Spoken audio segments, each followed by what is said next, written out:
ഇപ്പോൾ കെ സുരേന്ദ്രനെ പോലുള്ള ഒരു രാഷ്ട്രീയ നേതാവ് നിങ്ങൾ ആലോചിച്ച് നോക്കൂ. അദ്ദേഹത്തെ സംബന്ധിച്ചിടത്തോളം അദ്ദേഹം പിന്നെ സത്യം പറഞ്ഞാൽ ഏഷ്യാനെറ്റ് പോലുള്ള മാധ്യമ സ്ഥാപനങ്ങൾ വളർത്തിക്കൊണ്ടുവന്ന ഒരു ഒരു രാഷ്ട്രീയ നേതാവാണ്. ഇപ്പം 4 പേരിരിക്കുന്ന ഒരു ചർച്ചയിൽ അല്ലെങ്കിൽ 3 പേരിരിക്കുന്ന ഒരു ചർച്ചയിൽ ഒരു മൂന്നാമനായ ഒരു BJP വരേണ്ട ഒരു രാഷ്ട്രീയ സാഹചര്യം കേരളത്തിലില്ല. ഏത് വിഷയത്തിൻ്റെ അന്തിചർച്ചയിലും നിങ്ങൾക്ക് അത് BJPയുമായി ബന്ധപ്പെട്ടതോ ബന്ധപ്പെടാത്തതോ ആകട്ടെ ഒരു BJP പ്രതിനിധി മസ്റ്റായിട്ട് ഉണ്ടാകുമായിരുന്നു. കേരളത്തിലെ ചൂടും മാധ്യമങ്ങൾ വലതുപക്ഷ കൾച്ചറിൻ്റെ കൂടെ സഞ്ചരിക്കുന്നവരാണ്. കേരളത്തിലെങ്കിലും ഫേസ്ബുക്കൊക്കെ ആളുകൾ ഉപയോഗിച്ച് തുടങ്ങുന്ന ഒരു കാലത്ത് നല്ല പുരോഗമനപരമായിട്ടുള്ള ആശയങ്ങൾക്ക് ആയിരുന്നു അവിടെ ഒരു അപ്പർ ഹാൻഡ് ഉണ്ടായിരുന്നത്. സമീപകാലത്തേക്ക് നോക്കുമ്പോൾ കേരളത്തിലെ പശ്ചാത്തലത്തിൽ അത് ഭയങ്കരമായിട്ട് വലതുവൽക്കരിക്കപ്പെട്ടിരിക്കുന്നു എന്നുള്ളൊരു കാഴ്ചപ്പാടാണ്. ഇസ്ലാമോഫോബിക് ആയ ഒരു സമൂഹത്തെ ക്രിയേറ്റ് ചെയ്യുന്നതിൽ സോഷ്യൽ മീഡിയ വഴിയുള്ള പ്രചാരണങ്ങൾക്ക് വലിയ പങ്കുണ്ട്. ഇപ്പം ഇന്ത്യയിലെ മാധ്യമങ്ങൾ, പ്രത്യേകിച്ച് മുഖ്യധാരാ മാധ്യമങ്ങളൊക്കെ തന്നെ ഈ ഒരു സംഘപരിവാരത്തിൻ്റെ മുട്ടിലെഴുകയും അതുപോലെ തന്നെ ഒരു ഭീതിയുടെ രാഷ്ട്രീയത്തെ പിന്നെ പേടിച്ച് അതിന് കീഴടങ്ങുകയും ചെയ്യുന്നൊരവസ്ഥ ഉണ്ടായപ്പോൾ അത്യാവശ്യം ഒരു ചെറുത്തുനിൽപ്പ് നമ്മൾ കണ്ടു തുടങ്ങിയത് സോഷ്യൽ മീഡിയയിൽ. ധ്രുവ് റാട്ടിയെ പോലുള്ള ആളുകൾ, ആകാശ് ബാനർജിയെ പോലുള്ള ആളുകൾ, രവീഷ് കുമാറിനെ പോലുള്ള ആളുകൾ, ഇവരൊക്കെ പിന്നെ സത്യത്തിൽ നമ്മുടെ പരമ്പരാഗത മാധ്യമങ്ങൾ ഉണ്ടാക്കിയ ഒരു ഭീതിയുടെ രാഷ്ട്രീയത്തെ പൊളിക്കുന്ന രൂപത്തിലായിരുന്നു സത്യത്തിൽ മുന്നോട്ട് പോയിക്കൊണ്ടിരുന്നത്. നിങ്ങളിപ്പോൾ അർണബ് ഗോസ്വാമിയെ കുറിച്ച് ഒരു ന്യൂ ജനറേഷൻ പെട്ട ഒരാളോട് ചോദിച്ചാൽ, കുട്ടിയോട് ചോദിച്ചാൽ അർണബ് ഗോസ്വാമി ഒരു പക്ഷേ അയാൾ കേട്ടിട്ടുണ്ടാവില്ല. കാരണം അവർ ഈ റിപ്പബ്ലിക് TVയും ചർച്ചയും വാർത്തയും ചിലപ്പോൾ ഒരു പക്ഷേ ശ്രദ്ധിക്കുന്നുണ്ട്. അതേസമയം ധ്രുവ് റാട്ടിയെ കുറിച്ച് ചോദിച്ചാൽ അവർ അയാളുടെ എല്ലാ വീഡിയോകളെ കുറിച്ചും പറയും. അപ്പം നമ്മുടെ തലമുറയിലേക്ക് എത്താനുള്ളൊരു സാധ്യത റവല്യൂഷന് കൂടി സമാന്തരമായി ഇവിടെ നടക്കുന്നുണ്ട്. അപ്പോൾ തെറ്റായ വാർത്ത പോലും, ഫേക്ക് ന്യൂസ് പോലും ഇൻസ്റ്റൻ്റായിട്ട് ലക്ഷക്കണക്കിന് ആളുകളിലേക്ക് എത്തിക്കാനുള്ളൊരു സംവിധാനം അവർ ഉപയോഗപ്പെടുത്തുന്നുണ്ട്. അപ്പോൾ നമ്മൾ നോക്കി നിന്നിട്ട് കാര്യമില്ല. ഇപ്പോൾ ഈ വാട്സപ്പിലൂടെയാണ് ഇതുപോലുള്ള എല്ലാ സംഗതികളും വരുന്നത്. അപ്പോൾ പൗരത്വ വിഷയത്തിലൊക്കെ കേരള സർക്കാർ എടുത്ത സമീപനം അത് ഇന്ത്യക്ക് തന്നെ മാതൃകയാകുന്ന രൂപത്തിൽ അതിൻ്റെ CA വിരുദ്ധ ഒരു മുന്നണിയിൽ കേരളം നിന്നു. ഈ ക്രിസ്ത്യാനികൾക്കിടയിൽ ഒരു തീവ്രവാദം, ഈ കാസ പോലുള്ള സംഘടനകൾ, നമ്മൾ ലീഗിനെ വിമർശിക്കാറുണ്ട്, പിന്നെ വിമർശനപരമായി കാര്യങ്ങൾ എഴുതാറും ഒക്കെ ഉണ്ട്. എന്നാൽ ലീഗിനെ സംബന്ധിച്ചിടത്തോളം കേരളത്തിൻ്റെ ഒരു കൾച്ചർ രൂപപ്പെടുത്തുന്നതിൽ, പ്രത്യേകിച്ച് ഒരു ബഹുസ്വരമായ ഒരു കൾച്ചർ രൂപപ്പെടുത്തുന്നതിൽ ലീഗ് ഒരു വലിയ പങ്ക് വഹിച്ചിട്ടുണ്ട്. ബഷീർ വള്ളിക്കുന്നാണ് ഇന്ന് ഡൂൾ ടോക്ക് നമ്മുടെ അതിഥിയായിട്ടുള്ളത്. സ്വാഗതം ബഷീർക്ക. അതായത് നമ്മളെ ഏറ്റവും പ്രധാനപ്പെട്ട ഒരു തെരഞ്ഞെടുപ്പ് കഴിഞ്ഞു, അതിൻ്റെ റിസൾട്ട് വന്നു. ഒരു ഫാസിസ്റ്റ് വിരുദ്ധ മുന്നണിക്ക് കൊള്ളാവുന്ന ഒരു തെരഞ്ഞെടുപ്പ് ഫലമായിരുന്നത്. എങ്ങനെയാണ് പിന്നെ ഈ സോഷ്യൽ സാഹചര്യങ്ങൾക്ക് നോക്കി കാണുന്ന ഒരാൾ എന്നുള്ള നിലയ്ക്ക് ഈ തെരഞ്ഞെടുപ്പിനെ വിലയിരുത്തുന്നത് എങ്ങനെയാണ്?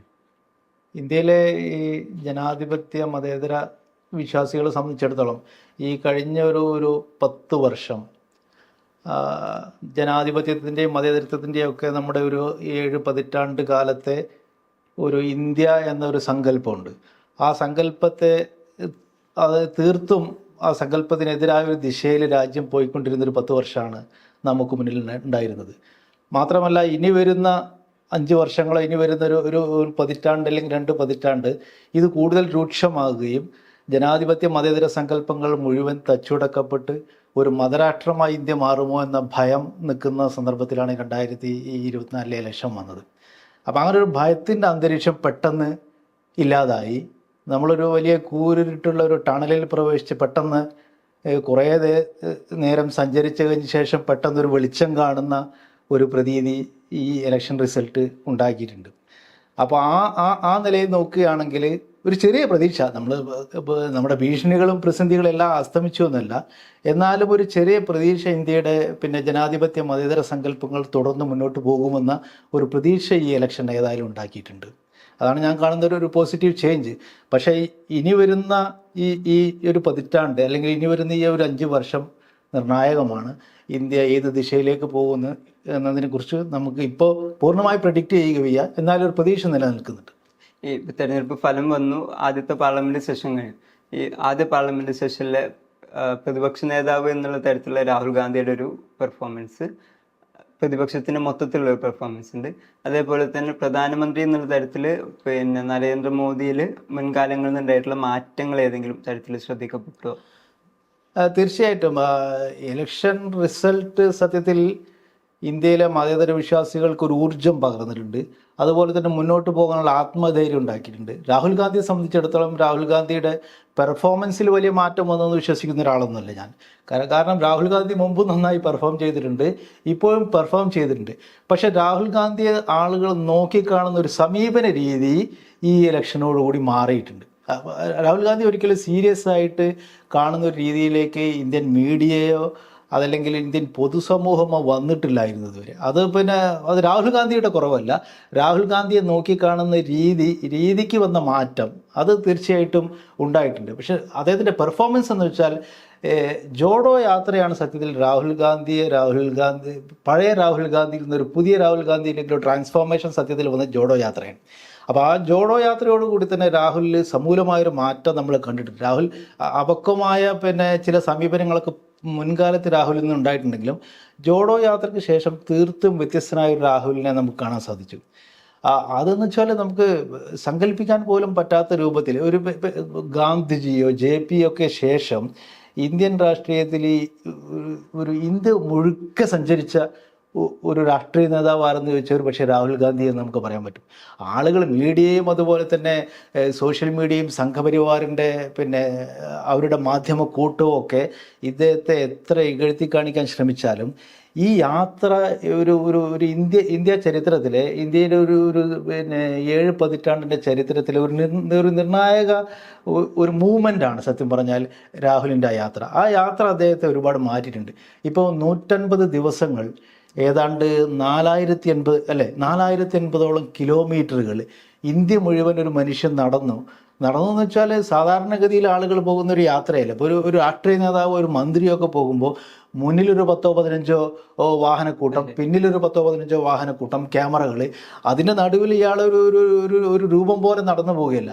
100 കണക്കിന് ആളുകൾക്കിടയിലേക്ക് ഇറങ്ങി ചെല്ലുകയും ആളുകൾ പരാതികളുമായി പരിഭവങ്ങളുമായി വന്ന് മൂടുകയും ചെയ്ത് അങ്ങനെ ഒരു ജനസഞ്ചയം ഒന്നാകെ ഇന്ത്യ മുതൽ ഇപ്പോൾ അദ്ദേഹം കന്യാകുമാരിയിൽ നിന്ന് ആരംഭിച്ചിട്ട് കാശ്മീർ വരെ പോകുന്ന ആ ഒരു 150 ദിവസത്തെ യാത്രയുണ്ട്.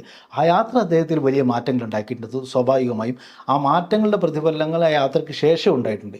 ഇപ്പോൾ നിങ്ങൾ ചോദിച്ച പോലെ ഈ തെരഞ്ഞെടുപ്പിലെ ഈ തെരഞ്ഞെടുപ്പിന് ശേഷമുള്ള ഒരു പാർലമെൻറ്റിലെ പെർഫോമൻസ് ചോദിച്ചാൽ അത്യുഗ്രൻ പെർഫോമൻസ് ആയിരുന്നു പാർലമെൻറ്റിലെ, പ്രത്യേകിച്ച് അദ്ദേഹത്തിൻ്റെ ആദ്യത്തെ പ്രസംഗം. ആ 1 hour ആ പ്രസംഗം ഉണ്ടല്ലോ, അത് സത്യത്തിൽ കേൾക്കേണ്ട പ്രസംഗം. ഞാനതിനെക്കുറിച്ച് FB-യിലൊക്കെ ഒരു പോസ്റ്റൊക്കെ ഇട്ടിരുന്നു.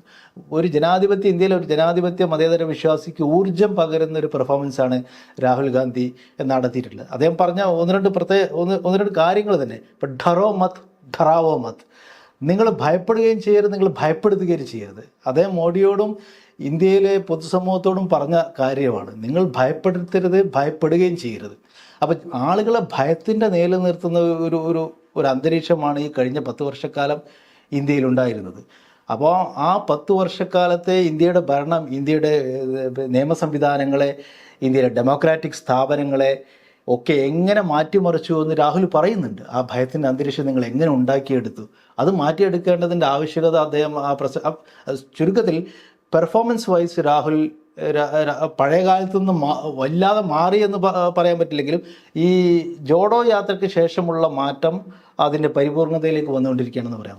മൊത്തത്തിൽ പ്രതിപക്ഷത്തിൻ്റെ ഒരു കൂട്ടായ്മയുണ്ടല്ലോ, ഒരു മുൻകാലങ്ങളിലൊന്നും ഇല്ലാതെ കഴിഞ്ഞ 10 വർഷം കാണാത്ത തരത്തിലുള്ള ഒരു ഐക്യം ഉണ്ടായിരുന്നു. അതിനെങ്ങനെയാണ് കാണുന്നത് ഈ പ്രാദേശിക പാർട്ടികൾ കൂടെ ഉൾപ്പെട്ടിട്ടുള്ള ഐക്യം? സത്യം പറഞ്ഞാൽ ഈ ഐക്യത്തിൻ്റെ അവർ മുൻകൂട്ടി ഈ സഖ്യമൊക്കെ ഉണ്ടാക്കിയിട്ടുണ്ടെങ്കിലും അത് ഫലപ്രദമായി നടപ്പിൽ വന്നതും അതൊന്ന് ട്രാക്കിൽ കയറിയത് ഇലക്ഷന് തൊട്ട് മുമ്പ് മാത്രമാണ്. അത് സത്യത്തിൽ ഒരു 4-5 മാസങ്ങൾക്ക് മുമ്പ് ആ ഒരു ടെമ്പോ ക്രിയേറ്റ് ചെയ്യപ്പെട്ടിരുന്നെങ്കിൽ ഈ ഇലക്ഷൻ റിസൾട്ട് തന്നെ ഇതിനേക്കാൾ മെച്ചപ്പെടുമായിരുന്നുള്ള കാര്യം ഉറപ്പാണ്. പരിപൂർണമായ ഐക്യം ഇതിലുണ്ട് എന്ന് എനിക്ക് തോന്നുന്നില്ല. എന്നാലും സംഘപരിവാരം ഒരു ഭീഷണിയാണെന്ന് തിരിച്ചറിഞ്ഞ വ്യത്യസ്ത നിലപാടുകളുടെ രാഷ്ട്രീയ പാർട്ടികളാണ് നമുക്ക് മുന്നിലുള്ളത്. അപ്പോൾ അവരുടെ ഒരു കൂട്ടം രൂപപ്പെട്ടതിൽ സ്വാഭാവികമായും ഈ ഇലക്ഷനിൽ അത് പ്രതിഫലിച്ചിട്ടുണ്ട്. പക്ഷേ അത് കുറച്ചുകൂടി മുന്നോട്ട് ഒരു 4-5 മാസങ്ങൾക്ക് മുമ്പ് ഉണ്ടായിരുന്നെങ്കിൽ, ഇപ്പോൾ ഇലക്ഷന് തൊട്ട് മുമ്പ് വരെ ഇപ്പോൾ മമതാ ബാനർജിയുമായിട്ടുള്ള അസ്വാരസ്യങ്ങൾ, അങ്ങനെ കുറേ വിഷയങ്ങളിൽ പല സംസ്ഥാനങ്ങളിലും ചെറിയ ചെറിയ പിണക്കൊക്കെ, പക്ഷെ ആ പിണക്കങ്ങളൊക്കെ അതിജീവിച്ച് ഇലക്ഷനോടനുബന്ധിച്ച് ഒരു ട്രാക്കിലേക്ക് ഈ സഖ്യം കയറിയിട്ടുണ്ട്. ഇതിലൂടെ തന്നെ ഇനി മുന്നോട്ട് പോകാൻ അവർക്ക് സാധിക്കുമെങ്കിൽ തീർച്ചയായിട്ടും വലിയ മാറ്റങ്ങൾ ഇന്ത്യൻ രാഷ്ട്രീയത്തിൽ ഉണ്ടാകാൻ സാധിക്കും. ഈ തെരഞ്ഞെടുപ്പ് ഫലത്തിന് ശേഷം NDAയിൽ അല്ലെങ്കിൽ BJPയിൽ പ്രധാനമന്ത്രിയിലൊക്കെ ഉണ്ടായിട്ടുള്ള അവരുടെ ശരീരഭാഷകളും സംസാരത്തിലും അടക്കമുണ്ടായിട്ടുള്ള മാറ്റങ്ങൾ ഏതെങ്കിലും തരത്തിൽ ശ്രദ്ധിച്ചത്? തീർച്ചയായിട്ടും നമുക്ക് എല്ലാവർക്കും കാണാവുന്നതാണ്. ഈ നരേന്ദ്രമോദി എന്ന് പറയുന്ന പിന്നെ ഒരു മനുഷ്യൻ ഇലക്ഷന് മുമ്പും ഇലക്ഷന് ശേഷവും പറ്റ മാറിയിട്ടുണ്ട്. അത് നമ്മുടെ അന്നത്തെ അദ്ദേഹത്തിൻ്റെ ശരീരഭാഷ കണ്ടാൽ തന്നെ നമുക്ക് അത് തിരിച്ചറിയാൻ പറ്റും. കാരണം ഇലക്ഷൻ ഇപ്പോൾ കേരളത്തിലൊക്കെ വന്ന സമയത്ത്, അല്ലെങ്കിൽ ഇലക്ഷനിൽ ഓൾ ഇന്ത്യ തലത്തിൽ അദ്ദേഹം പര്യടനം നടത്തിക്കൊണ്ടിരുന്ന സമയത്തൊക്കെ നമുക്കറിയാം, ഒരു അമാനുഷനായ ഒരാളെന്ന രൂപത്തിലാണ് അയാൾ സ്വയം അവതരിപ്പിച്ചത്. ഇപ്പം അദ്ദേഹം തന്നെ പറയുകയാണ് മോദി മോദി മോദി. ഇപ്പം അദ്ദേഹത്തിൻ്റെ ഒരു 10 മിനിറ്റ് പ്രസംഗം എടുത്താൽ ഇതിലൊരു 100 തവണ അയാൾ തന്നെ മോദി എന്ന് പറയുകയാണ്. എൻ്റെ ഗ്യാരണ്ടി, മോദിക്ക് ഗ്യാരണ്ടി, എൻ്റെ ഗ്യാരണ്ടി എന്ന് പറഞ്ഞിട്ടാണ് അദ്ദേഹം സംസാരിക്കുന്നത് മുഴുവൻ. അയാളാണ് ഇന്ത്യ എന്ന, അദ്ദേഹമാണ് ഇന്ത്യ എന്ന ഒരു തോന്നലിലാണ് പിന്നെ ലാർജർ ദാൻ ഇന്ത്യ എന്നൊരു ഇമേജ് അദ്ദേഹം സ്വയം ഉണ്ടാക്കി വെച്ചിട്ട് ആ ഇമേജിൻ്റെ പിന്നെ തടവറയിൽ നിന്നുകൊണ്ടുള്ള സംസാരങ്ങൾ നമ്മൾ കേട്ടിട്ടുണ്ട്. നമ്മൾ കേൾക്കുമ്പോൾ തന്നെ അരോചകം തോന്നും. നമ്മൾ ഒരു മനുഷ്യൻ സ്വയം ഇത്ര തന്നെപ്പറ്റി ഇങ്ങനെ പറയാൻ പറ്റുമോ? പ്രത്യേകിച്ച് ഒരു ജനപ്രതിനിധിയാണെന്ന് അദ്ദേഹം, ജനങ്ങൾ തിരഞ്ഞെടുത്ത ജനങ്ങളുടെ ഒരു ജനായത്ത പ്രതിനിധിയാണ്. അപ്പോൾ അതിൻ്റെ അഹങ്കാരത്തിൻ്റെ ഏത് അറ്റം വരെ പോകാൻ പറ്റുമോ ആ അറ്റം വരെ പോയിട്ട് ഒരു ബലൂണിൽ കുത്തി പൊട്ടിക്കുന്ന ഒരു പ്രതീതിയാണ് ഈ ഇലക്ഷൻ റിസൾട്ട്. പ്രത്യേകിച്ച് നിങ്ങൾ ഇലക്ഷൻ എണ്ണുന്ന സമയത്തൊക്കെ നമ്മൾ കണ്ടു, ഏതാണ്ട് 4,70,000 മറ്റായിരുന്നു അദ്ദേഹത്തിൻ്റെ വാരാണസിയിലെ ഭൂരിപക്ഷം. ആ ഭൂരിപക്ഷം ഇലക്ഷൻ എണ്ണുന്നൊരു സമയത്ത് 6,000 മോഡി 6,000 വോട്ടിന് പിറകിൽ എന്നൊക്കെ പറയുന്നൊരു നിമിഷം ഉണ്ടല്ലോ. അത് സത്യം പറഞ്ഞാൽ അദ്ദേഹത്തിൻ്റെ പിന്നെ അഹംഭാവത്തിനും അഹന്തയ്ക്കും ഒക്കെ ഏറ്റ ആ ഒരു നിമിഷം അദ്ദേഹം അനുഭവിച്ചിരിക്കാനിടയുള്ള ഒരു ഷോക്ക് ഉണ്ടല്ലോ. ആ ഒരു ഷോക്ക് സത്യത്തിൽ ഇന്ത്യൻ ജനാധിപത്യവും ഇന്ത്യൻ മതേതരത്വവും അദ്ദേഹത്തിന് നൽകിയ ഒരു ഷോക്ക് ട്രീറ്റ്മെൻറ്റാണ്. പിന്നീട് അദ്ദേഹം ട്രെയിൻ ചെയ്ത് പിന്നീട് അദ്ദേഹം മുന്നോട്ട് വന്ന് 1.5 ലക്ഷത്തിൻ്റെ ഭൂരിപക്ഷത്തിനാണ് ജയിച്ചത്. എന്നാലും കഴിഞ്ഞ തവണയുടെ ഭൂരിപക്ഷത്തിൻ്റെ 1/3 അത് കുറയുകയും പല ഘട്ടങ്ങളിലും അദ്ദേഹം പിറകിൽ പോവുകയും ചെയ്ത ഒരു അവസ്ഥയുണ്ട്. അപ്പോൾ ജനാധിപത്യം എന്താണെന്നും ജനങ്ങളുടെ പവർ എന്താണെന്നും അദ്ദേഹത്തിന് തിരിച്ചറിയാനും സ്വബോധം ഉണ്ടാകാനും പറ്റിയിട്ടുണ്ടാകുമെന്ന് എനിക്ക് തോന്നുന്നത്. അത് സത്യത്തിൽ ആ ഷോക്ക് അദ്ദേഹത്തിൽ തെരഞ്ഞെടുപ്പ് കഴിഞ്ഞിട്ടുള്ള റാലിയിലേക്ക് അദ്ദേഹം വന്ന ഒരു ദൃശ്യമുണ്ടല്ലോ. കഴിഞ്ഞ തവണ അദ്ദേഹം ഒരു വിജിഗീഷുവായിട്ട് പിന്നെ ഒരു പോരാളിയായി അങ്ങോട്ട് കടന്നു വന്ന മോദി ഇപ്പോൾ തല താഴ്ത്തി എന്തോ പിന്നെ കീഴടക്കപ്പെട്ട ഒരു മനുഷ്യൻ്റെ ഭാവത്തോടുകൂടിയാണ് അദ്ദേഹം ആ തെരഞ്ഞെടുപ്പ് റാലിയെ വിജയ റാലിയെ അഭിസംബോധന ചെയ്യാൻ വേണ്ടി വന്നത്. പാർലമെൻറ്റിലും അദ്ദേഹത്തിൻ്റെ പെർഫോമൻസ് അതായിരുന്നു. ആ മാറ്റം ഉണ്ടായിട്ടുണ്ട്, ഇനി മാറാതെ വയ്യ. ഇപ്പോൾ പിന്നെ NDA എന്ന് പറയേണ്ടി വന്നു. അപ്പോൾ ആ ഒരവസ്ഥയിലേക്ക് ഈ തെരഞ്ഞെടുപ്പ് ഫലം എന്തായാലും അദ്ദേഹത്തെ എത്തിച്ചിട്ടുണ്ട്. ഇനി നമ്മൾ കേരളത്തിലേക്ക് വരികയാണെങ്കിൽ, കേരളത്തിൽ കഴിഞ്ഞ 2 പാർലമെന്റ് തെരഞ്ഞെടുപ്പിലും പിന്നെ ലെഫ്റ്റിന് ഭയങ്കരമായിട്ട് തിരിച്ചടി ഉണ്ടായിട്ടുള്ളൊരു തെരഞ്ഞെടുപ്പാണ്. കഴിഞ്ഞ പാർലമെന്റ് തെരഞ്ഞെടുപ്പ് അത്രയും വലിയ തിരിച്ചടി ഉണ്ടെങ്കിൽ പോലും പിന്നീട് നിയമസഭാ തെരഞ്ഞെടുപ്പും തദ്ദേശ തെരഞ്ഞെടുപ്പൊക്കെ വന്നപ്പോൾ അവർ മുന്നോട്ട് വരികയും ചെയ്തു. കേരളത്തിലൊരു തെരഞ്ഞെടുപ്പിനെ എങ്ങനെയാണ് നോക്കിക്കാണുന്നത്? കഴിഞ്ഞ തെരഞ്ഞെടുപ്പിന് ഇതിൽ പ്രത്യേകിച്ച് സുരേഷ് ഗോപിയുടെ ഒരു വിജയം ഉണ്ട്, നമുക്ക് വേറൊരു പോയിന്റ് ആയിട്ട് ചെയ്യാം. എങ്കിൽ പോലും കേരളത്തിൽ മൊത്തത്തിൽ ആ തെരഞ്ഞെടുപ്പിനെ എങ്ങനെയാണ് നോക്കുന്നത്? കേരളത്തിലെ തെരഞ്ഞെടുപ്പ്, ഈ തെരഞ്ഞെടുപ്പ് ഫലം സത്യത്തിൽ കേരളത്തിൽ ഇടത് ജനാധിപത്യ മുന്നണിക്ക് മുഖ്യമന്ത്രി പിണറായി വിജയനും ഒരു ഷോക്ക് ട്രീറ്റ്മെൻ്റ് ആണെന്ന് കരുതുന്ന ഒരാളാണ് ഞാൻ. സത്യം പറഞ്ഞാൽ കഴിഞ്ഞ അതേ തെരഞ്ഞെടുപ്പ് റിസൾട്ട് തന്നെയാണ് ഇപ്പോഴും ഉണ്ടായിട്ടുള്ളത്. 19 സീറ്റ്, ഇപ്പോഴും പിന്നെ 19 സീറ്റ്, ഒരു സീറ്റിൻ്റെ ഇതേ ഉള്ളൂ. പക്ഷേ എന്നിരുന്നാൽ പോലും ഇത് 2 രൂപത്തിൽ പ്രതിഫലിക്കുന്നു. ഒന്ന്, പിന്നെ ഇന്ന് കേരളത്തിലെ ഇപ്പോഴത്തെ 2ാം പിണറായി സർക്കാരിനുള്ള ജനവിരുദ്ധ വികാരം, അതോടൊപ്പം തന്നെ കേന്ദ്രത്തിൽ ഇപ്പോൾ കഴിഞ്ഞ തവണയൊക്കെ ഇലക്ഷൻ സമയത്ത് ഉണ്ടായിരുന്നത് രാഹുൽ ഗാന്ധി ഒരു പ്രധാനമന്ത്രിയായി മാറുമെന്ന ഒരു ഇമേജിലായിരുന്നു കഴിഞ്ഞ തവണ ഇലക്ഷൻ ഉണ്ടായിരുന്നത്. അദ്ദേഹം വയനാട്ടിലേക്ക് വന്നതോടുകൂടി അതൊരു വലിയ വാർത്തയാകുകയും തരംഗമാകുകയും ആ തരംഗം തെരഞ്ഞെടുപ്പിനെ സ്വാധീനിക്കുകയും ചെയ്തു. പക്ഷേ ഈ തവണ അങ്ങനെ ഒരു തരംഗം ഉണ്ടായിരുന്നില്ല. രാഹുൽ ഗാന്ധി പ്രധാനമന്ത്രിയാകുമെന്ന് BJP കൂടുതൽ ഭൂരിപക്ഷത്തോട് 400 പാർ എന്നായിരുന്നല്ലോ അവരുടെ. അപ്പോൾ ആ നിലക്കായിരുന്നു മാധ്യമങ്ങളുടെയൊക്കെ ഒരു പിന്നെ പ്രചാരണം. ആ നിലയ്ക്ക് BJP തന്നെ വീണ്ടും അധികാരത്തിൽ വരുന്ന ഒരു ചിത്രം വന്നപ്പോൾ രാഹുൽ ഗാന്ധിയുടെ പ്രസൻസ് ഈ തെരഞ്ഞെടുപ്പിൽ വല്ലാതെ കേരളത്തിൽ വല്ലാതെ വലിയൊരു ഓളമൊന്നും ഉണ്ടാക്കിയിട്ടില്ല. പക്ഷേ എന്നിട്ടും UDFന് കഴിഞ്ഞ തവണത്തെ അതേ ഒരു പിന്നെ പെർസെൻറ്റേജ് അവർക്ക് നിലനിർത്താൻ സാധിച്ച സത്യത്തിൽ ഭരണവിരുദ്ധ വികാരവും കേരളത്തിലെ പിന്നെ 2ാം പിണറായി സർക്കാരിനോടുള്ള ജനങ്ങളുടെ ഒരു മനോഭാവം തന്നെയാണ്, പിന്നെ വിപ്രതിപത്തിയാണ് കാരണം എന്ന് ഞാൻ മനസ്സിലാക്കുന്നത്. ഒന്ന് നമ്മൾ തിരിച്ചറിയേണ്ടത്, 1ാം പിണറായി സർക്കാരിൻ്റെ ഒരു ഭരണകാലം നമ്മൾ വിലയിരുത്തുമ്പോൾ അതിൽ നിന്ന് തീർത്തും വ്യത്യസ്തമായ ഒരു ട്രാക്കിലേക്ക് പോയോ ഈ ഈ ഈ രണ്ടാം LDF സർക്കാർ നമുക്ക് പലപ്പോഴും തോന്നിയിട്ടുണ്ട്.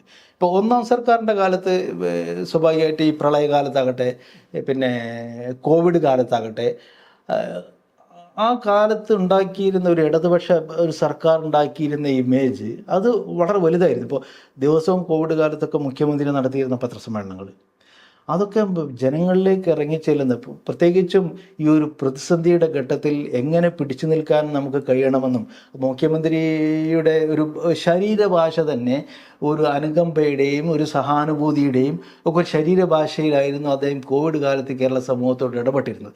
അതുകൊണ്ട് തന്നെ ഒരു വലിയ ജനപ്രിയത ആ ഒരു കാലഘട്ടം അദ്ദേഹത്തിന് സമ്മാനിച്ചിട്ടുണ്ട്. ഇപ്പം എനിക്കൊക്കെ അറിയാം, എൻ്റെ വീട്ടിലൊക്കെ ഉമ്മയൊക്കെ വൈകുന്നേരം ഈ പത്രസമ്മേളനം പിന്നെ കാത്തിരിക്കുന്ന ഒരു അവസ്ഥ ഉണ്ടായിരുന്നു. വീട്ടിലെ സ്ത്രീകളൊക്കെ കേരളത്തിലെ പൊതുസമൂഹമൊക്കെ മുഖ്യമന്ത്രി വരുന്നു, അദ്ദേഹം എന്ത് പറയുന്നു അത് കേൾക്കുന്നു. നമ്മൾ അത്രയും ഒരു പ്രശ്നത്തിൻ്റെ വക്കിലായിരുന്നു. ആളുകൾക്ക് ആരോഗ്യ സംബന്ധമായി ഇത്രയും പ്രശ്നങ്ങൾ, മരണങ്ങൾ നടക്കുന്നു. പിന്നെ ഡൽഹിയിലും മറ്റുമൊക്കെ ഗംഗയിലൂടെയൊക്കെ മൃതദേഹങ്ങൾ ഒഴുകുന്നു, മൃതശരീരങ്ങൾ വെക്കാനിടമില്ലാത്ത അവസ്ഥ മറ്റ് സംസ്ഥാനങ്ങളിലൊക്കെ. അപ്പോൾ നമുക്ക് ഇവിടെ അങ്ങനെ ഒരു ഓക്സിജൻ ഷോർട്ടേജിൻ്റെ പ്രശ്നങ്ങൾ അതൊക്കെ മറ്റ് സംസ്ഥാനങ്ങളിൽ ഉണ്ടായപ്പോൾ ഇവിടെ നമ്മളുടെ സ്ഥിതിഗതികളൊക്കെ ശാന്തമാണ്, ഇത് നോക്കാനൊരു സർക്കാരുണ്ട് എന്നൊരു തോന്നലുണ്ടാക്കി. അത് ഒരു വലിയ ഒരു പ്രതിച്ഛായ ഈ സർക്കാർ നൽകി. അതുപോലെ അത് പ്രളയകാലത്തുണ്ടായി, അതുപോലെ CAA കാലത്തുണ്ടായി. അപ്പോൾ പൗരത്വ വിഷയത്തിലൊക്കെ കേരള സർക്കാർ എടുത്ത സമീപനം അത് ഇന്ത്യക്ക് തന്നെ മാതൃകയാകുന്ന രൂപത്തിൽ അതിൻ്റെ CAA വിരുദ്ധ ഒരു മുന്നണിയിൽ കേരളം നിന്നു. അപ്പം അതൊക്കെ സത്യത്തിൽ ഒരു വലിയ ഒരു പോസിറ്റീവ് ഓളം കേരള സർക്കാർ പിന്നെ ഉണ്ടായിരുന്നു. അതിൻ്റെ ഫലത്തിലാണ് ഈ രണ്ടാം പിണറായി സർക്കാർ വരുന്നത്. പക്ഷെ ആ വന്നതോടുകൂടി തന്നെ പിന്നെ ഒന്നാം പിണറായി സർക്കാരിൽ നന്നായി ശോഭിച്ചിരുന്ന ഈ ശൈലജ ടീച്ചറാകട്ടെ, അതുപോലെ തന്നെ തോമസ് ഐസക്കിനെ പോലുള്ള ആളുകളൊക്കെ മാറ്റി നിർത്തി ഒരു റോങ് സ്റ്റാർട്ടാണ് സത്യം പറഞ്ഞാൽ ഈ രണ്ടാം പിണറായി സർക്കാർ വന്നപ്പോൾ ഉണ്ടായത്. പിന്നീട് അങ്ങോട്ട് തന്നെ നമ്മൾ ആലോചിക്കുകയാണെങ്കിൽ പല പ്രശ്നങ്ങളിലുള്ള സമീപനങ്ങൾ, പിന്നെ മുഖ്യമന്ത്രിയുടെ മകളെ കേന്ദ്രീകരിച്ചിട്ടുള്ള ആരോപണങ്ങൾ കുറേയൊക്കെ മാധ്യമങ്ങൾ ഉണ്ടാക്കുന്നതുണ്ട്, മാധ്യമങ്ങൾ ഉണ്ടാക്കാത്തതുണ്ട്. എന്നാലും പൊതുസമൂഹത്തോട് സംവദിക്കുന്നതിലും കാര്യങ്ങളെ പിന്നെ അവരുമായി കമ്മ്യൂണിക്കേറ്റ് ചെയ്യുന്നതിലും ഒന്നാം പിണറായി സർക്കാരും ഒന്നാം മുഖ്യമന്ത്രിയും കാണിച്ച അവധാനത അതേ മനുഷ്യന് തന്നെ ഉണ്ടായില്ല എന്നുള്ളത് ഈ റിസൾട്ടിൻ്റെ ഒരു കാരണമാണ്. വേറെ നമ്മൾ കേരളത്തിൽ BJPയുടെ വളർച്ചയാണ്. പിന്നെ സുരേഷ് ഗോപി ജയിക്കുന്നു തൃശ്ശൂരിൽ, മറ്റിടങ്ങളിലൊക്കെ വോട്ട് വർദ്ധിക്കുന്നു. BJPയുടെ കേരളത്തിലെ ഒരു വളർച്ചനെ എങ്ങനെയാണ് നോക്കിക്കാണുന്നത്? അതിൻ്റെ ഒരു അതിൻ്റെ ഒരു ഭീഷണി എത്രത്തോളം ഉണ്ടാകുമെന്ന്? BJPയുടെ വളർച്ച, സംഘപരിവാരത്തിൻ്റെ വളർച്ച കുറെ കാലമായിട്ട് കേരളത്തിൽ പിന്നെ ആ ഗ്രാസ് റൂട്ട് ലെവലിലാണെങ്കിലും പടിപടിയായി വന്നുകൊണ്ടിരിക്കുന്നുണ്ട്. നമുക്കെല്ലാവർക്കും അറിയാവുന്ന ഒരു യാഥാർത്ഥ്യമാണ്. അത് കുറച്ചുകൂടി ഈ ഇലക്ഷനിൽ കുറച്ചുകൂടി അവർക്ക് ആത്മധൈര്യം നൽകുന്ന രൂപത്തിലേക്ക് വന്നിട്ടുണ്ട് എന്ന കാര്യത്തിൽ സംശയമില്ല. ആ ഒരു ഭീഷണിയെ കേരളീയ പൊതുസമൂഹം തിരിച്ചറിയാതെ നമ്മൾ അവർ ഭീഷണിയല്ല എന്നൊരു സമീപനത്തിലൂടെ ഇനി മുന്നോട്ട് പോയിട്ട് കാര്യമില്ല എന്നുള്ളതാണ് ഈ ഇലക്ഷൻ റിസൾട്ട് കാണിക്കുന്നത്. പ്രത്യേകിച്ച് ഇപ്പോൾ നമുക്കറിയാം, പിന്നെ LDFിലും UDFിലും വോട്ട് ചോർച്ച ഉണ്ടായിട്ടുണ്ട്. അത് പ്രത്യേകിച്ച് ചില കമ്മ്യൂണിറ്റികളിൽ കൂടുതലായിട്ടുണ്ടായിട്ടുണ്ട്.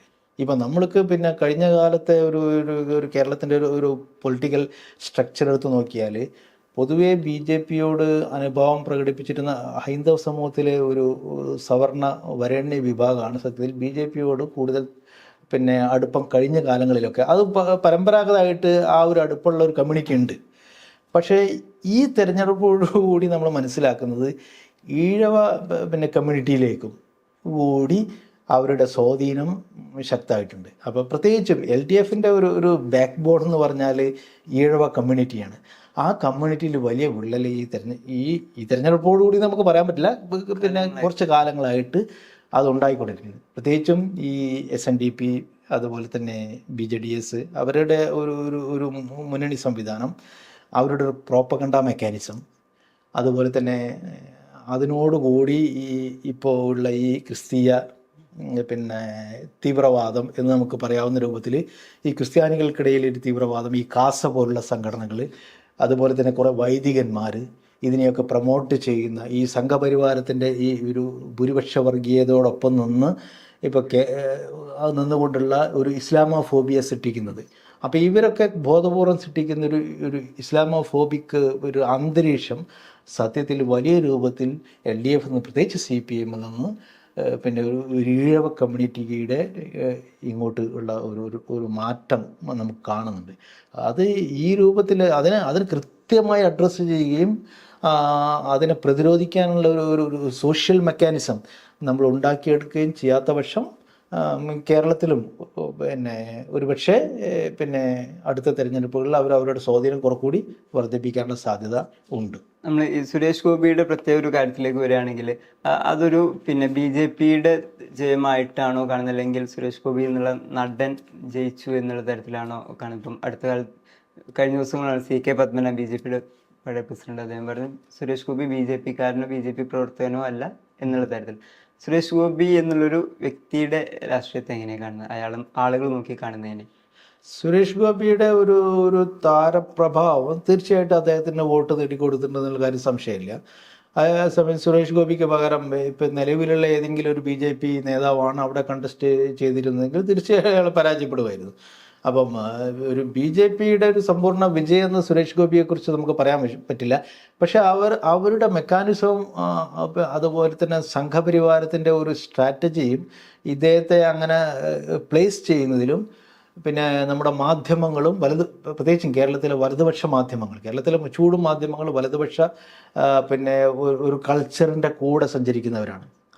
എത്ര ഇടതുപക്ഷ ബോധമുള്ള പ്രവർത്തകന്മാർ മാധ്യമരംഗത്തുണ്ടെങ്കിലും കേരളത്തിലെ മാധ്യമരംഗം മൊത്തത്തിൽ ഒരു വലതുവൽക്കരിക്കപ്പെടുകയും അതുപോലെ തന്നെ ഒരു പ്രോ സംഘപരിവാര ഒരു ഗ്രൂപ്പായി മാറിക്കൊണ്ടിരിക്കുകയും ചെയ്യുന്നതാണ് കഴിഞ്ഞ ഏതാണ്ട് ഒരു 10 വർഷമായിട്ട് നമ്മൾ കണ്ടുകൊണ്ടിരിക്കുന്നത്. ഈ ഇലക്ഷനോട് കൂടി അതിൻ്റെ പാരമ്യത്തിലെത്തിയിട്ടുണ്ട്. അവരുണ്ടാക്കിയ ഒരു ഇമേജ് സുരേഷ് ഗോപിയെ വല്ലാതെ സഹായിച്ചിട്ടുണ്ട്. അപ്പം മാധ്യമങ്ങളുടെ, കേരളത്തിൽ മുഴുവൻ മാധ്യമങ്ങൾ, ഏതാണ്ട് മുഴുവൻ 90% മാധ്യമങ്ങളുടെയും സമ്പൂർണ്ണമായ പിന്തുണ സത്യത്തിൽ സുരേഷ് ഗോപിക്ക്, അദ്ദേഹത്തെ ഇങ്ങനെ പ്രൊമോട്ട് ചെയ്ത് കൊണ്ടുവരിക, അദ്ദേഹത്തിൻ്റെ ചാരിറ്റി എപ്പോഴെങ്കിലും നടത്തിയ കുറച്ച് ചാരിറ്റികളുടെ കാര്യം സമൂഹത്തിൽ അടിക്കടി പ്രചരിപ്പിക്കുക, അങ്ങനെ ഒരു സുരേഷ് ഗോപിയുടെ ഒരു ഇമേജ് ബിൽഡിങ് കേരളത്തിലെ മാധ്യമങ്ങൾ മൊത്തത്തിൽ ഏറ്റെടുത്ത് ഉണ്ടാക്കിയതാണ്. അതോടുകൂടി തന്നെ ഈ പിന്നെ മോദി പ്രഭാവത്തെക്കുറിച്ചുള്ള പിന്നെ വലിയ പ്രോപ്പഗണ്ട മേക്കിംഗ് ഒക്കെ ഇദ്ദേഹത്തെ സഹായിച്ചിട്ടുണ്ട്.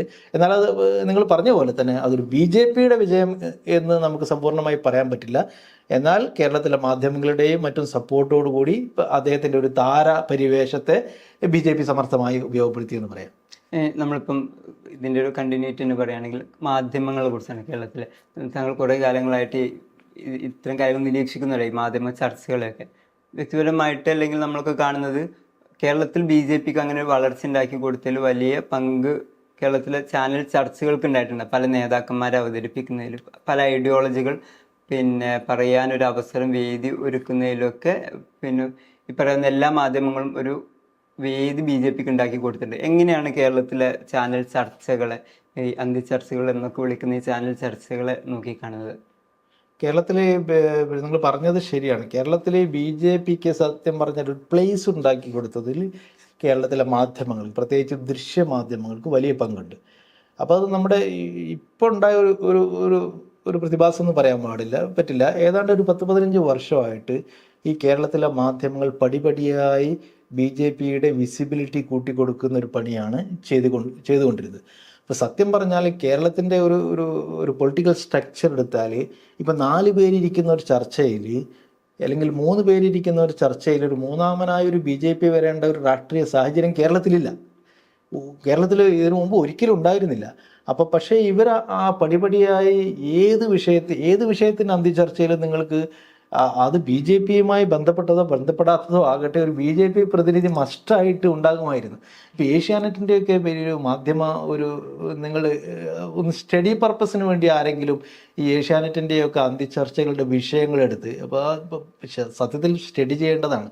ഏതെങ്കിലും ഒരു ഗവേഷണ വിദ്യാർത്ഥി ഈ 1-2 വർഷങ്ങളിൽ അവർ നടത്തിയ ചർച്ചകളുടെ എണ്ണം, അതിൽ BJPയുമായി ബന്ധപ്പെട്ട എത്ര വിഷയങ്ങൾ, മറ്റ് പൊതുവിഷയങ്ങളിലുള്ള BJP പ്രതിനിധികളുടെ സാന്നിധ്യം എത്ര, നമുക്ക് വളരെ പേടിപ്പെടുത്തുന്ന രൂപത്തിൽ ആ പ്രസൻസിനെ അവർ വളർത്തിക്കൊണ്ടുവന്ന ഒരു രീതി നമുക്ക് കണ്ടെത്താൻ പറ്റും. ഇപ്പം കെ സുരേന്ദ്രനെ പോലുള്ള ഒരു രാഷ്ട്രീയ നേതാവ് നിങ്ങൾ ആലോചിച്ച് നോക്കൂ. അദ്ദേഹത്തെ സംബന്ധിച്ചിടത്തോളം അദ്ദേഹം പിന്നെ സത്യം പറഞ്ഞാൽ ഏഷ്യാനെറ്റ് പോലുള്ള മാധ്യമ സ്ഥാപനങ്ങൾ വളർത്തിക്കൊണ്ടുവന്ന ഒരു ഒരു രാഷ്ട്രീയ നേതാവാണ്. ഒരു പിന്നെ ഇപ്പോൾ നമ്മൾ പൊതുരംഗത്ത് പ്രവർത്തിക്കുന്ന ഇപ്പോൾ ഉമ്മൻചാണ്ടി ആകട്ടെ, പിണറായി വിജയനാകട്ടെ, അതുപോലുള്ള വലിയ രാഷ്ട്രീയ നേതാക്കന്മാർ അവർക്കൊരു രാഷ്ട്രീയ ചരിത്രമുണ്ട്. അവർക്ക് പൊതുജനങ്ങളുമായി ഇടപഴകുകയും അവരുടെ പ്രശ്നങ്ങളിൽ ഇടപെട്ട് ഒരു ജനസമൂഹത്തെ മുന്നോട്ട് നയിക്കുകയും ചെയ്ത രാഷ്ട്രീയ സമരങ്ങളുടെയും അതുപോലെ രാഷ്ട്രീയ ചലനങ്ങളുടെയും ഒക്കെ ഒരു വലിയ പിന്നെ പാരമ്പര്യം അവർക്കുണ്ട്. ഇദ്ദേഹത്തിന് എന്ത് പാരമ്പര്യമുള്ളത്? ഒരു രാഷ്ട്രീയ സമരങ്ങളുടെ പാരമ്പര്യമില്ല. അദ്ദേഹത്തിന് ആകെയുള്ള പാരമ്പര്യം ഏഷ്യാനെറ്റ് ചർച്ചയിൽ രാത്രി 7 മണിക്ക് വന്നിരിക്കുന്നു, 8 മണിക്ക് വന്നിരിക്കുന്നു എന്നുള്ളത് മാത്രമാണ്. അത് ലോകത്ത് ഏത് വിഷയമാണെന്നുണ്ടെങ്കിൽ ആഫ്രിക്കയിൽ ഭൂകമ്പം ഉണ്ടായാൽ പോലും അതിലൊരു പ്രതിനിധിയായിട്ട് ഈ പിന്നെ കെ സുരേന്ദ്രനോ അല്ലെങ്കിൽ BJPയുടെ പ്രതിനിധിയെ കൊണ്ടുവരും. ഈ നാല് പ്രതിനിധികൾ, അതിൽ ഒന്ന് പിന്നെ ഇതിൻ്റെ അവതാരകൻ തന്നെ ഒരു പ്രോ മോദി ഭക്തനായിരിക്കും, ഒരു പ്രോ സംഘിയാണ്. പിന്നെ ഒരു സംഘി ഉണ്ടാകും, ഒരു സംഘി സഹയാത്രികനായ ഒരു നിരീക്ഷകൻ ഉണ്ടാകും, പിന്നീട് CPMൻ്റെയോ കോൺഗ്രസിൻ്റെയോ ഒരു പ്രതിനിധി. ഫലത്തിൽ ഈ 4ൽ 3 പിന്നെ സംഘപരിവാറിൻ്റെ പിന്നെ ആളുകളായി മാറുകയാണ്. ഇപ്പോൾ കേരളത്തിലെ ഒരു പൊളിറ്റിക്കൽ സ്ട്രക്ചർ എടുത്ത് നോക്കിയാൽ ഇപ്പോൾ BJP പിന്നെ CPM ഉണ്ട്, കോൺഗ്രസ് ഉണ്ട്, പ്രധാനപ്പെട്ട 2 കക്ഷികളായി. ഇപ്പോൾ 3ാം കക്ഷിയായിട്ട് നമ്മൾ നോക്കുകയാണെങ്കിൽ മുസ്ലിം ലീഗാണ് അല്ലേ. 10-20 മെമ്പർ ആവറേജ് അവരുടെ ഒരു പിന്നെ MLA-മാരുടെ എണ്ണം എടുത്തു നോക്കിയാൽ കഴിഞ്ഞ കുറേ കാലങ്ങൾ ആവറേജ് ഒരു 20 മെമ്പർമാരെങ്കിലും അവർക്കുണ്ട്. പക്ഷെ അവരുടെ പ്രാതിനിധ്യം നമ്മൾ എവിടെയെങ്കിലും കണ്ടിട്ടുണ്ടോ?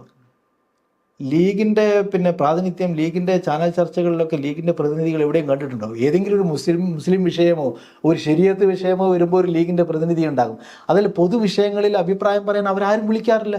എന്നാൽ ഇവരെ ഒരു MLA പോലും ഇല്ലാത്ത, ഒരു 5% വോട്ട് പോലും കേരളത്തിലെ പിന്നെ ചരിത്രത്തിൽ കിട്ടിയിട്ടില്ലാത്ത ഈ പാർട്ടിയുടെ പ്രതിനിധികളെ, അത് 1ഉം 2ഉം നിരീക്ഷകന്മാരടക്കം 2ഉം 3ഉം ആളുകളെയൊക്കെ കൊണ്ടുവന്നിട്ട് ഈ മാധ്യമ സംസ്കാരം, അത് പിന്നെ ഈ ചാനൽ അന്ത്യചർച്ചാ സംസ്കാരം ഈ BJPയുടെ വളർച്ചയെ അല്ലെങ്കിൽ സംഘപരിവാരത്തിൻ്റെ വളർച്ചയെ നമ്മുടെ വീടിൻ്റെ അകത്തളങ്ങളിലേക്ക് കൊണ്ടുവരുന്നതിൽ പ്രധാന പങ്ക് വഹിച്ചിട്ടുണ്ട്.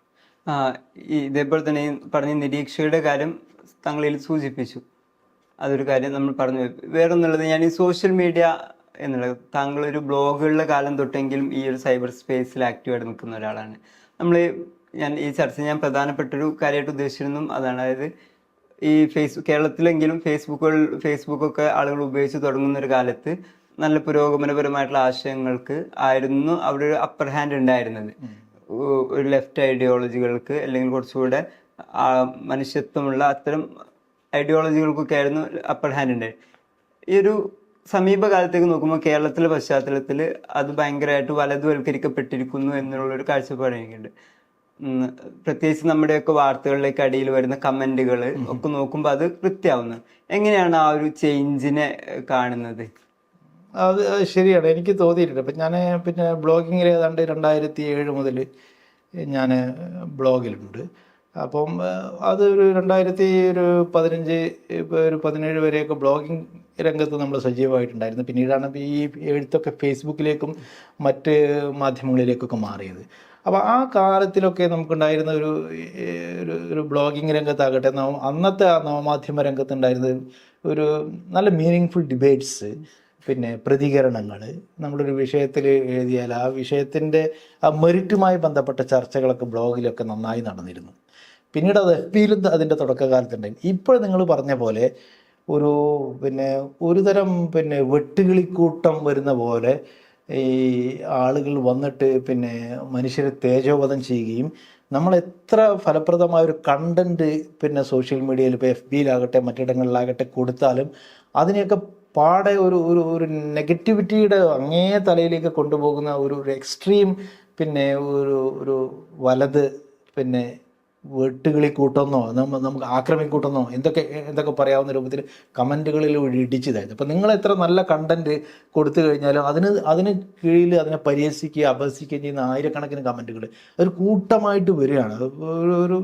എനിക്ക് തോന്നുന്നത് ഇപ്പോൾ സംഘപരിവാരത്തിൻ്റെ സഹയാത്രികർ, അതുപോലെ ഒരുപാട് ഫേക്ക് ഐഡികളിൽ ഇപ്പോൾ ഒരാൾ തന്നെ 5-10 ഫേക്ക് ഐഡികൾ ഉണ്ടാക്കി, നിങ്ങളൊരു പോസ്റ്റ് ഇട്ട് 5-10 ഫേക്ക് ഐഡികൾ ഉണ്ടാക്കി നിങ്ങളെ തെറി വിളിച്ച് ആ പോസ്റ്റിന് ഒരു നെഗറ്റീവ് ഇമേജ് കൊടുക്കാൻ ശ്രമിക്കുന്നത്. അതുപോലെ രാഷ്ട്രീയം പറയണ്ട, രാഷ്ട്രീയം പറയാത്ത കാര്യങ്ങൾ തന്നെ. ഇപ്പം നമ്മളിപ്പോൾ ഞാനിപ്പോൾ ഈ പൊതുവിഷയങ്ങളിൽ എഴുതുന്ന ഒരാളായതുകൊണ്ട് ഞാൻ ഇനി വേറെ ഇതുമെല്ലാം ബന്ധപ്പെട്ടൊരു പോസ്റ്റ് ഇട്ടാലും ഈ ആളുകൾ വന്നില്ല. ഇപ്പം ഞാൻ കഴിഞ്ഞ ദിവസം ഞങ്ങൾ പിന്നെ കുടുംബവുമായി ബന്ധപ്പെട്ട ഒരു യാത്രയൊക്കെ നടത്തി, ഒരു ടൂറൊക്കെ നടത്തി. അപ്പോൾ എൻ്റെ ഉമ്മയുള്ള റൂമിൽ എല്ലാവരും കൂടെ ഒത്തൊരുമിക്കുന്ന ഒരു ഫോട്ടോ ഞാൻ ഇട്ടിരുന്നു. അപ്പോൾ ടൂറിന് ഞങ്ങൾ എല്ലാവർക്കും റൂമുകളൊക്കെ ബുക്ക് ചെയ്താലും പിന്നെ അവരുടെ സാധനങ്ങളൊക്കെ റൂമിൽ വെച്ചിട്ട് എല്ലാവരും ഉമ്മയുള്ള റൂമിൽ വരും. അപ്പോൾ അവിടെ ഭയങ്കര തിരക്കായിരിക്കും. അപ്പോൾ ആ ഒരു ചിത്രം എൻ്റെ കുടുംബത്തിൽപ്പെട്ട എല്ലാവരും, എൻ്റെ പെങ്ങന്മാരും കുട്ടികളും ഞങ്ങളെല്ലാവരും ഇരിക്കുന്നൊരു ചിത്രം ജസ്റ്റ് ഒന്ന് ഫോട്ടോ ഇട്ടതാണ്. അപ്പം നെഗറ്റീവ് കമൻറ്റുകളുമായിട്ട് ആളുകൾ വരും. അത് ഇവർ സംഘപരിവാരമൊന്നും അല്ല ഞാൻ പറയുന്നത്, നമ്മുടെ ആളുകൾ തന്നെ ഒരു നെഗറ്റീവ് പിന്നെ കമൻറ്റ് നടത്തുക. അങ്ങനെ ഒരു സംസ്കാര ആളുകളിലേക്കും നിങ്ങൾക്ക് ഇപ്പോൾ വിഷയദാരിദ്ര്യം ഉണ്ടല്ലേ, വേറെ വിഷയങ്ങളൊന്നും കിട്ടുന്നില്ലേ, കുറിപ്പുകളൊന്നും എഴുതുന്നില്ലല്ലേ, അതുകൊണ്ടാണല്ലോ ഈ ഫാമിലി ഫോട്ടോ ഇട്ട് കളിക്കുന്നത്. ഇതിലിപ്പോൾ ഒരു കുടുംബ ഫോട്ടോ കണ്ടാൽ, അല്ലെങ്കിൽ ആളുകളുടെ പിന്നെ ഉമ്മയോടൊപ്പം നിൽക്കുന്ന ഒരു ഫോട്ടോ കണ്ട സ്വാഭാവികമായിട്ടും മനുഷ്യനെ നിൽക്കുക നമുക്ക് സന്തോഷം, ഒരു പ്രതികരണം, ഒരു പോസിറ്റീവ് എനർജി വരേണ്ടതാണ്. പക്ഷെ അവിടെ പോലും വന്നിട്ട് ആളുകൾ നെഗറ്റിവിറ്റി അത് ചൊറിയുക എന്നുള്ളത് അത് മൊത്തത്തിലൊരു കൾച്ചറായിട്ട് സോഷ്യൽ മീഡിയയിൽ മാറിയിട്ടുണ്ട്. അത് ഏതെങ്കിലും ഒരു തലമുറയുടെ മാറ്റമായിട്ട് തോന്നുന്നു, അല്ലെങ്കിൽ അത് കൾച്ചറൽ ചേഞ്ച് ആയിട്ടാണ്? എങ്ങനെയാണത് എനിക്കിപ്പോൾ അത് ആ വിഷയത്തിൽ പറയാൻ പറ്റും. ആളുകൾക്ക് പിന്നെ അത്തരം കമൻറ്റുകൾ ഇടുന്ന ആളുകളുടെ ഒരു പ്രൊഫൈല് ശ്രദ്ധിച്ചു നോക്കിയാൽ നിങ്ങൾക്ക് പറയാൻ പറ്റും. അവർ ഷെയർ ചെയ്യുന്ന കണ്ടന്റുകൾ, അതുപോലെ തന്നെ അവരുടെ പോസ്റ്റുകളുടെ ഒരു രീതി, ഇപ്പോൾ ഉപയോഗിക്കുന്ന ഭാഷ, അതൊക്കെ ഇപ്പോൾ വല്ലാതെ നമ്മുടെ നാട്ടിലിപ്പോൾ യങ് ജനറേഷനിലാണെന്ന് പറയാൻ പറ്റില്ല. ഇത് പിന്നെ പ്രായം കൂടിയ ആളുകളുണ്ട്, പ്രായമുള്ള മുതിർന്ന തലമുറക്കാരുണ്ട്. അവരൊക്കെ തന്നെ ഈ കമൻറ്റുകൾ ഇടുന്നത് നമ്മൾ പ്രൊഫൈൽ നോക്കിയാൽ അറിയും. അപ്പോൾ ഒരു ജനറേഷൻ്റെ പ്രശ്നമല്ല, അത് മൊത്തത്തിലുള്ള ഒരു കാഴ്ചപ്പാട്. അത് പ്രായമായവരും ന്യൂ ജനറേഷനിലൊക്കെ ഉണ്ട്. അത് ഈ ഒരു മാറ്റം മൊത്തത്തിൽ ആഗോളതലത്തിൽ തന്നെ ഒരു വലത് ചേരിക്ക് ഭയങ്കരമായിട്ട് ഗുണം ചെയ്യുന്നതായിട്ട് തോന്നിയിട്ടുണ്ട്. നമ്മളീ പറഞ്ഞ പോലെ അതിൽ ഇസ്ലാമോഫോബിക് സാധനങ്ങൾ, ആഗോളതലത്തിൽ ഇസ്ലാമോഫോബിക് വളർച്ചക്കൊക്കെ ഈ ഒരു ചേഞ്ച്, പ്രത്യേകിച്ച് സോഷ്യൽ മീഡിയയിൽ ഉണ്ടായിട്ടുള്ള ഈ ഒരു ചേഞ്ചിനെ എങ്ങനെയാണ് കാണുന്നത്? സോഷ്യൽ മീഡിയയിൽ നിങ്ങൾ ചോദിച്ച പോലെ ഒരു ഇസ്ലാമോഫോബിക് ആയ ഒരു സമൂഹത്തെ ക്രിയേറ്റ് ചെയ്യുന്നതിൽ സോഷ്യൽ മീഡിയ വഴിയുള്ള പ്രചാരണങ്ങൾക്ക് വലിയ പങ്കുണ്ട്. അത് സ്വാഭാവികമാണ്. തീർച്ചയായിട്ടും ഇന്നത്തെ കാലത്ത് പിന്നെ ആളുകൾ പൊതുരംഗത്താകട്ടെ, സാംസ്കാരിക രംഗത്താകട്ടെ, രാഷ്ട്രീയ രംഗത്താകട്ടെ, ഈ ഒരു കൾച്ചറൽ ചേഞ്ചസ് നന്നായി പ്രതിഫലിക്കുന്ന ഒരു ഇടമാണ് സോഷ്യൽ മീഡിയ. ഇസ്ലാമോഫോബിയയെക്കുറിച്ച് പറയുകയാണെന്നുണ്ടെങ്കിൽ അതിനെ പ്രൊമോട്ട് ചെയ്തിട്ടാണ് ഇന്ത്യയിലെ സംഘപരിവാരത്തിൻ്റെ വളർച്ച തന്നെയുള്ളത്. ഇപ്പം കേരളത്തിലാകട്ടെ ഒരു ഇസ്ലാമിക് ഫോബിക് അന്തരീക്ഷം, അതിനെ പിന്നെ ഇസ്ലാമോഫോബിക് അന്തരീക്ഷം കൂടി ശക്തമായ രൂപത്തിൽ സോഷ്യൽ മീഡിയയിലൊക്കെ ഉണ്ടാക്കുന്നതിൽ എല്ലാവരും അവരുടേതായ പങ്ക് വഹിക്കുന്നുണ്ടെന്നാണ് എനിക്ക് മാധ്യമങ്ങൾ, കേരളത്തിലെ മൊത്തം മാധ്യമങ്ങൾ, അതുപോലെ തന്നെ ഇടത് വലത്, അതായത് കോൺഗ്രസ് ആകട്ടെ ഇടതുപക്ഷമാകട്ടെ, അവർക്കൊക്കെ അതിൽ പങ്കുണ്ട്. അറിഞ്ഞോ അറിയാതെ അതിൽ പങ്ക് വഹിക്കുന്നുണ്ട്. ഇപ്പോൾ ഇടതുപക്ഷത്തെ പിന്നെ ആളുകളുടെ ചില പ്രസ്താവനകൾ ചില സമയങ്ങളിൽ, ഇപ്പോൾ ഉദാഹരണമായിട്ട് ഇപ്പോൾ നമ്മുടെ കുഞ്ഞാലിക്കുട്ടിയും പിന്നെ ഹസനും അമീറും ഒക്കെയാണ് ഇനി കഴിഞ്ഞ നിങ്ങൾ ഓർക്കുന്നുണ്ടല്ലോ, അത് പഞ്ചായത്ത് ഇലക്ഷൻ്റെ സമയത്താണെന്ന് തോന്നുന്നു, അങ്ങനെ ഒരു പ്രചാരണം നടത്തി. ഇങ്ങനെയുള്ളൊരു അവസ്ഥയിലേക്കാണ് കേരളം പോകുന്നത് എന്ന് ഇടതുപക്ഷ നേതാക്കന്മാർ തന്നെ പറയുമ്പോൾ ഇസ്ലാമോഫോബിക് അന്തരീക്ഷം ഉണ്ടാക്കുക അവർ. അതുപോലെ തന്നെ ഇനിയിപ്പോൾ UDFൻ്റെ കാര്യം എടുത്താലും പിന്നെ ഈ സംഘപരിവാരത്തിൻ്റെ വളർച്ചയിൽ അവരും അവരുടേതായ പങ്ക്, ഇപ്പോൾ ശബരിമല പ്രക്ഷോഭകാലത്തൊക്കെ നമ്മൾ കണ്ടതാണ്. പിന്നെ സംഘപരിവാരത്തെക്കാൾ വലിയ സംഘപരിവാരമായിട്ടാണ് അന്നത്തെ UDF നേതൃത്വം പ്രവർത്തിച്ച അവരുടെ ഇലക്ഷൻ സ്ട്രാറ്റജിയുടെ ഒന്നാം ഘട്ട ഏറ്റവും പ്രധാനപ്പെട്ട പ്രചാരണം തന്നെ ശബരിമല വിഷയമായിരുന്നു. അതുപോലെ തന്നെ BJPയുടെ EDയും അവരുടെ പ്രോപ്പഗണ്ട മെഷീനുകളൊക്കെ കൊടുക്കുന്ന വാർത്തകളും ഒക്കെ പെരുപ്പിച്ച് കാണിച്ച് പ്രചരണം നടത്തുകയായിരുന്നു. അപ്പോൾ ഈ ഒരു സംഘപരിവാര ട്രാക്കിനെ കുറച്ചുകൂടി ശക്തിപ്പെടുത്തുന്നതിൽ എല്ലാവരും അറിഞ്ഞോ അറിയാതോ അതിൻ്റെ പങ്ക് വഹിച്ചിട്ടുണ്ട്. പക്ഷേ സോഷ്യൽ മീഡിയയിൽ ഈയിടെ കണ്ട ഒരു മാറ്റം എന്ന് വെച്ചാൽ ഇതിനെതിരിലും നീങ്ങാൻ ഒരു സ്ട്രീം ഉണ്ടായി വരുന്നു എന്നുള്ളതാണ്. ഇപ്പം ഇന്ത്യയിലെ മാധ്യമങ്ങൾ, പ്രത്യേകിച്ച് മുഖ്യധാരാ മാധ്യമങ്ങളൊക്കെ തന്നെ ഈ ഒരു സംഘപരിവാരത്തിൻ്റെ മുട്ടിലിഴയുകയും അതുപോലെ തന്നെ ഒരു ഭീതിയുടെ രാഷ്ട്രീയത്തെ പിന്നെ പേടിച്ച് അതിന് കീഴടങ്ങുകയും ചെയ്യുന്നൊരവസ്ഥ ഉണ്ടായപ്പോൾ അത്യാവശ്യം ഒരു ചെറുത്തുനിൽപ്പ് നമ്മൾ കണ്ടു തുടങ്ങിയത് സോഷ്യൽ മീഡിയയിലാണ്. പ്രത്യേകിച്ചും ഇപ്പം ഞാൻ പറയും ധ്രുവ് റാട്ടിയെ പോലുള്ള ആളുകൾ ആകാശ് ബാനർജിയെ പോലുള്ള ആളുകൾ, രവീഷ് കുമാറിനെ പോലുള്ള ആളുകൾ, ഇവരൊക്കെ പിന്നെ സത്യത്തിൽ നമ്മുടെ പരമ്പരാഗത മാധ്യമങ്ങളുണ്ടാക്കിയ ഒരു ഭീതിയുടെ രാഷ്ട്രീയത്തെ പൊളിക്കുന്ന രൂപത്തിലായിരുന്നു സത്യത്തിൽ മുന്നോട്ട് പോയിക്കൊണ്ടിരുന്നത്. നമ്മളാരും പ്രതീക്ഷിക്കാത്ത തലത്തിലേക്ക് അത് പോയി. ഇപ്പോൾ ധ്രുവറാട്ടിയെക്കുറിച്ച് പറയുകയാണെങ്കിൽ, ഞാൻ സോഷ്യൽ മീഡിയയിൽ 1-2-3 വർഷമായിട്ട് അദ്ദേഹത്തെക്കുറിച്ച് എഴുതുന്ന ഒരാളാണ്. ഇൻട്രൊഡ്യൂസ് ചെയ്തിട്ട് പല പോസ്റ്റുകളും ഞാനിട്ടുണ്ട്. അപ്പോൾ അന്നൊന്നും അദ്ദേഹം ഇത്ര ഒരു ഫെയിമിലേക്ക് വന്നിട്ടില്ല. പക്ഷേ അദ്ദേഹത്തിൻ്റെ കണ്ടൻറ്റുകൾ ശ്രദ്ധിച്ചാൽ നമുക്കറിയാൻ പറ്റും അതിലൊരു പ്രൊഫഷണലിസം, അപ്രോച്ച് ചെയ്യുന്ന രീതി, ഈ നമ്മുടെ ഒരു നവമാധ്യമ സംസ്കാരത്തിന് അനുയോജ്യമായ ഒരു ടെർമിനോളജി, അതിൻ്റെ ഒരു ഭാഷ, അതിൻ്റെ രീതിയൊക്കെ ഉണ്ടാക്കിയെടുത്തിട്ട് 10-100 വർഷമുള്ള പരമ്പരാഗത മാധ്യമങ്ങളെപ്പോലും പിന്നിലാക്കുന്ന ഒരു വ്യൂവർഷിപ്പ് അദ്ദേഹത്തിന് നേടാനായി. ഇപ്പോൾ ഒരു വീഡിയോ ധ്രുവറാട്ടി ഇടുകയും അതൊരു ദിവസത്തിനകം 10 മില്യൺ 15 മില്യൺ ആളുകളിലേക്ക് എത്തുകയും ചെയ്യുക എന്നുള്ളത് പിന്നെ ചെറിയ കാര്യമില്ല. ഇന്ത്യയിലെ വലിയ റിസോഴ്സുള്ള വലിയ പിന്നെ വൻകിട മുതലാളിമാരുടെ പിന്നെ പണത്തിൻ്റെ കുത്തക മുതലാളിമാരുടെ പണത്തിൻ്റെ പിന്നെ അടിസ്ഥാനത്തിൽ പ്രവർത്തിക്കുന്ന വലിയ മാധ്യമങ്ങൾക്ക് കിട്ടാത്ത വ്യൂവർഷിപ്പിൻ്റെ 10-100 ഇരട്ടിയാണ് ഒരൊറ്റ മനുഷ്യനുണ്ടാക്കുന്നത്. അപ്പോൾ ഒരു വ്യക്തി ഒരു മാധ്യമ സ്ഥാപനമാകുകയും ഒരു വ്യക്തി ഇത്രമധികം മനുഷ്യരിലേക്ക് എത്തുകയും ചെയ്യുന്ന ഒരു സംസ്കാരം സത്യത്തിൽ പിന്നെ നമുക്ക് കൂടി പിന്നെ പ്രത്യാശ നൽകുന്ന ഒരു തലത്തിലേക്ക് പോയിട്ടുണ്ട്. അപ്പോൾ ധ്രുവറാട്ടിയെ പോലുള്ള ആളുകൾ ഇന്ത്യയിലെ പരമ്പരാഗത മാധ്യമങ്ങൾ ഉണ്ടാക്കിയ പ്രചാരണങ്ങളെ പൊളിച്ചെടുക്കുന്ന രൂപത്തിൽ നവമാധ്യമങ്ങളെ ഉപയോഗപ്പെടുത്തി.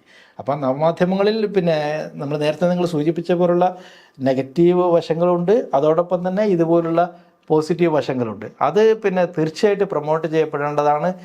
എനിക്ക് തോന്നുന്നത് ഇനി വരുന്ന കാലത്ത് ഇത്തരം ഇടപെടലുകൾ കൂടുതൽ ശക്തിപ്പെടുന്നുള്ളതാണ്. ഇപ്പോൾ തന്നെ അത് ലക്ഷണങ്ങൾ നമുക്ക് കാണാൻ സാധിക്കും. ഇപ്പോൾ നമുക്ക് സോഷ്യൽ മീഡിയയിലെ ഇപ്പോൾ എക്സാമ്പിൾ ധ്രുവറാട്ടിയെ തന്നെ എടുക്കാം, അല്ലെങ്കിൽ ആകാശ് ബാനർജിയോ അല്ലെങ്കിൽ രവീഷ് കുമാറിനെയൊക്കെ എടുക്കാം. ഇവരുടെ പിന്നെ യൂട്യൂബ് ചാനലുകൾക്കുള്ള വ്യൂവേഴ്സിൻ്റെ 10-1 പോലും ഇന്ത്യയിലെ പരമ്പരാഗത മാധ്യമങ്ങളിൽ ഇടുന്ന കണ്ടന്റുകൾക്കില്ല. ഇപ്പോൾ രവീഷനെ NDTV ഉണ്ടായിരുന്ന സമയത്ത് അദ്ദേഹം അവതരിപ്പിക്കുന്ന പിന്നെ പരിപാടികൾക്കുണ്ടായിരുന്ന വിസിബിലിറ്റിയേക്കാൾ എത്രയോ മടങ്ങ് കൂടുതലാണ് ഇപ്പോൾ അദ്ദേഹം തുടങ്ങിയ യൂട്യൂബ് ചാനലിനുള്ളത്. അപ്പം അന്നൊക്കെ അദ്ദേഹത്തെ കേൾക്കാത്ത ഒരു തലമുറ ഇപ്പോൾ അദ്ദേഹത്തെ കേൾക്കുന്നുണ്ട്.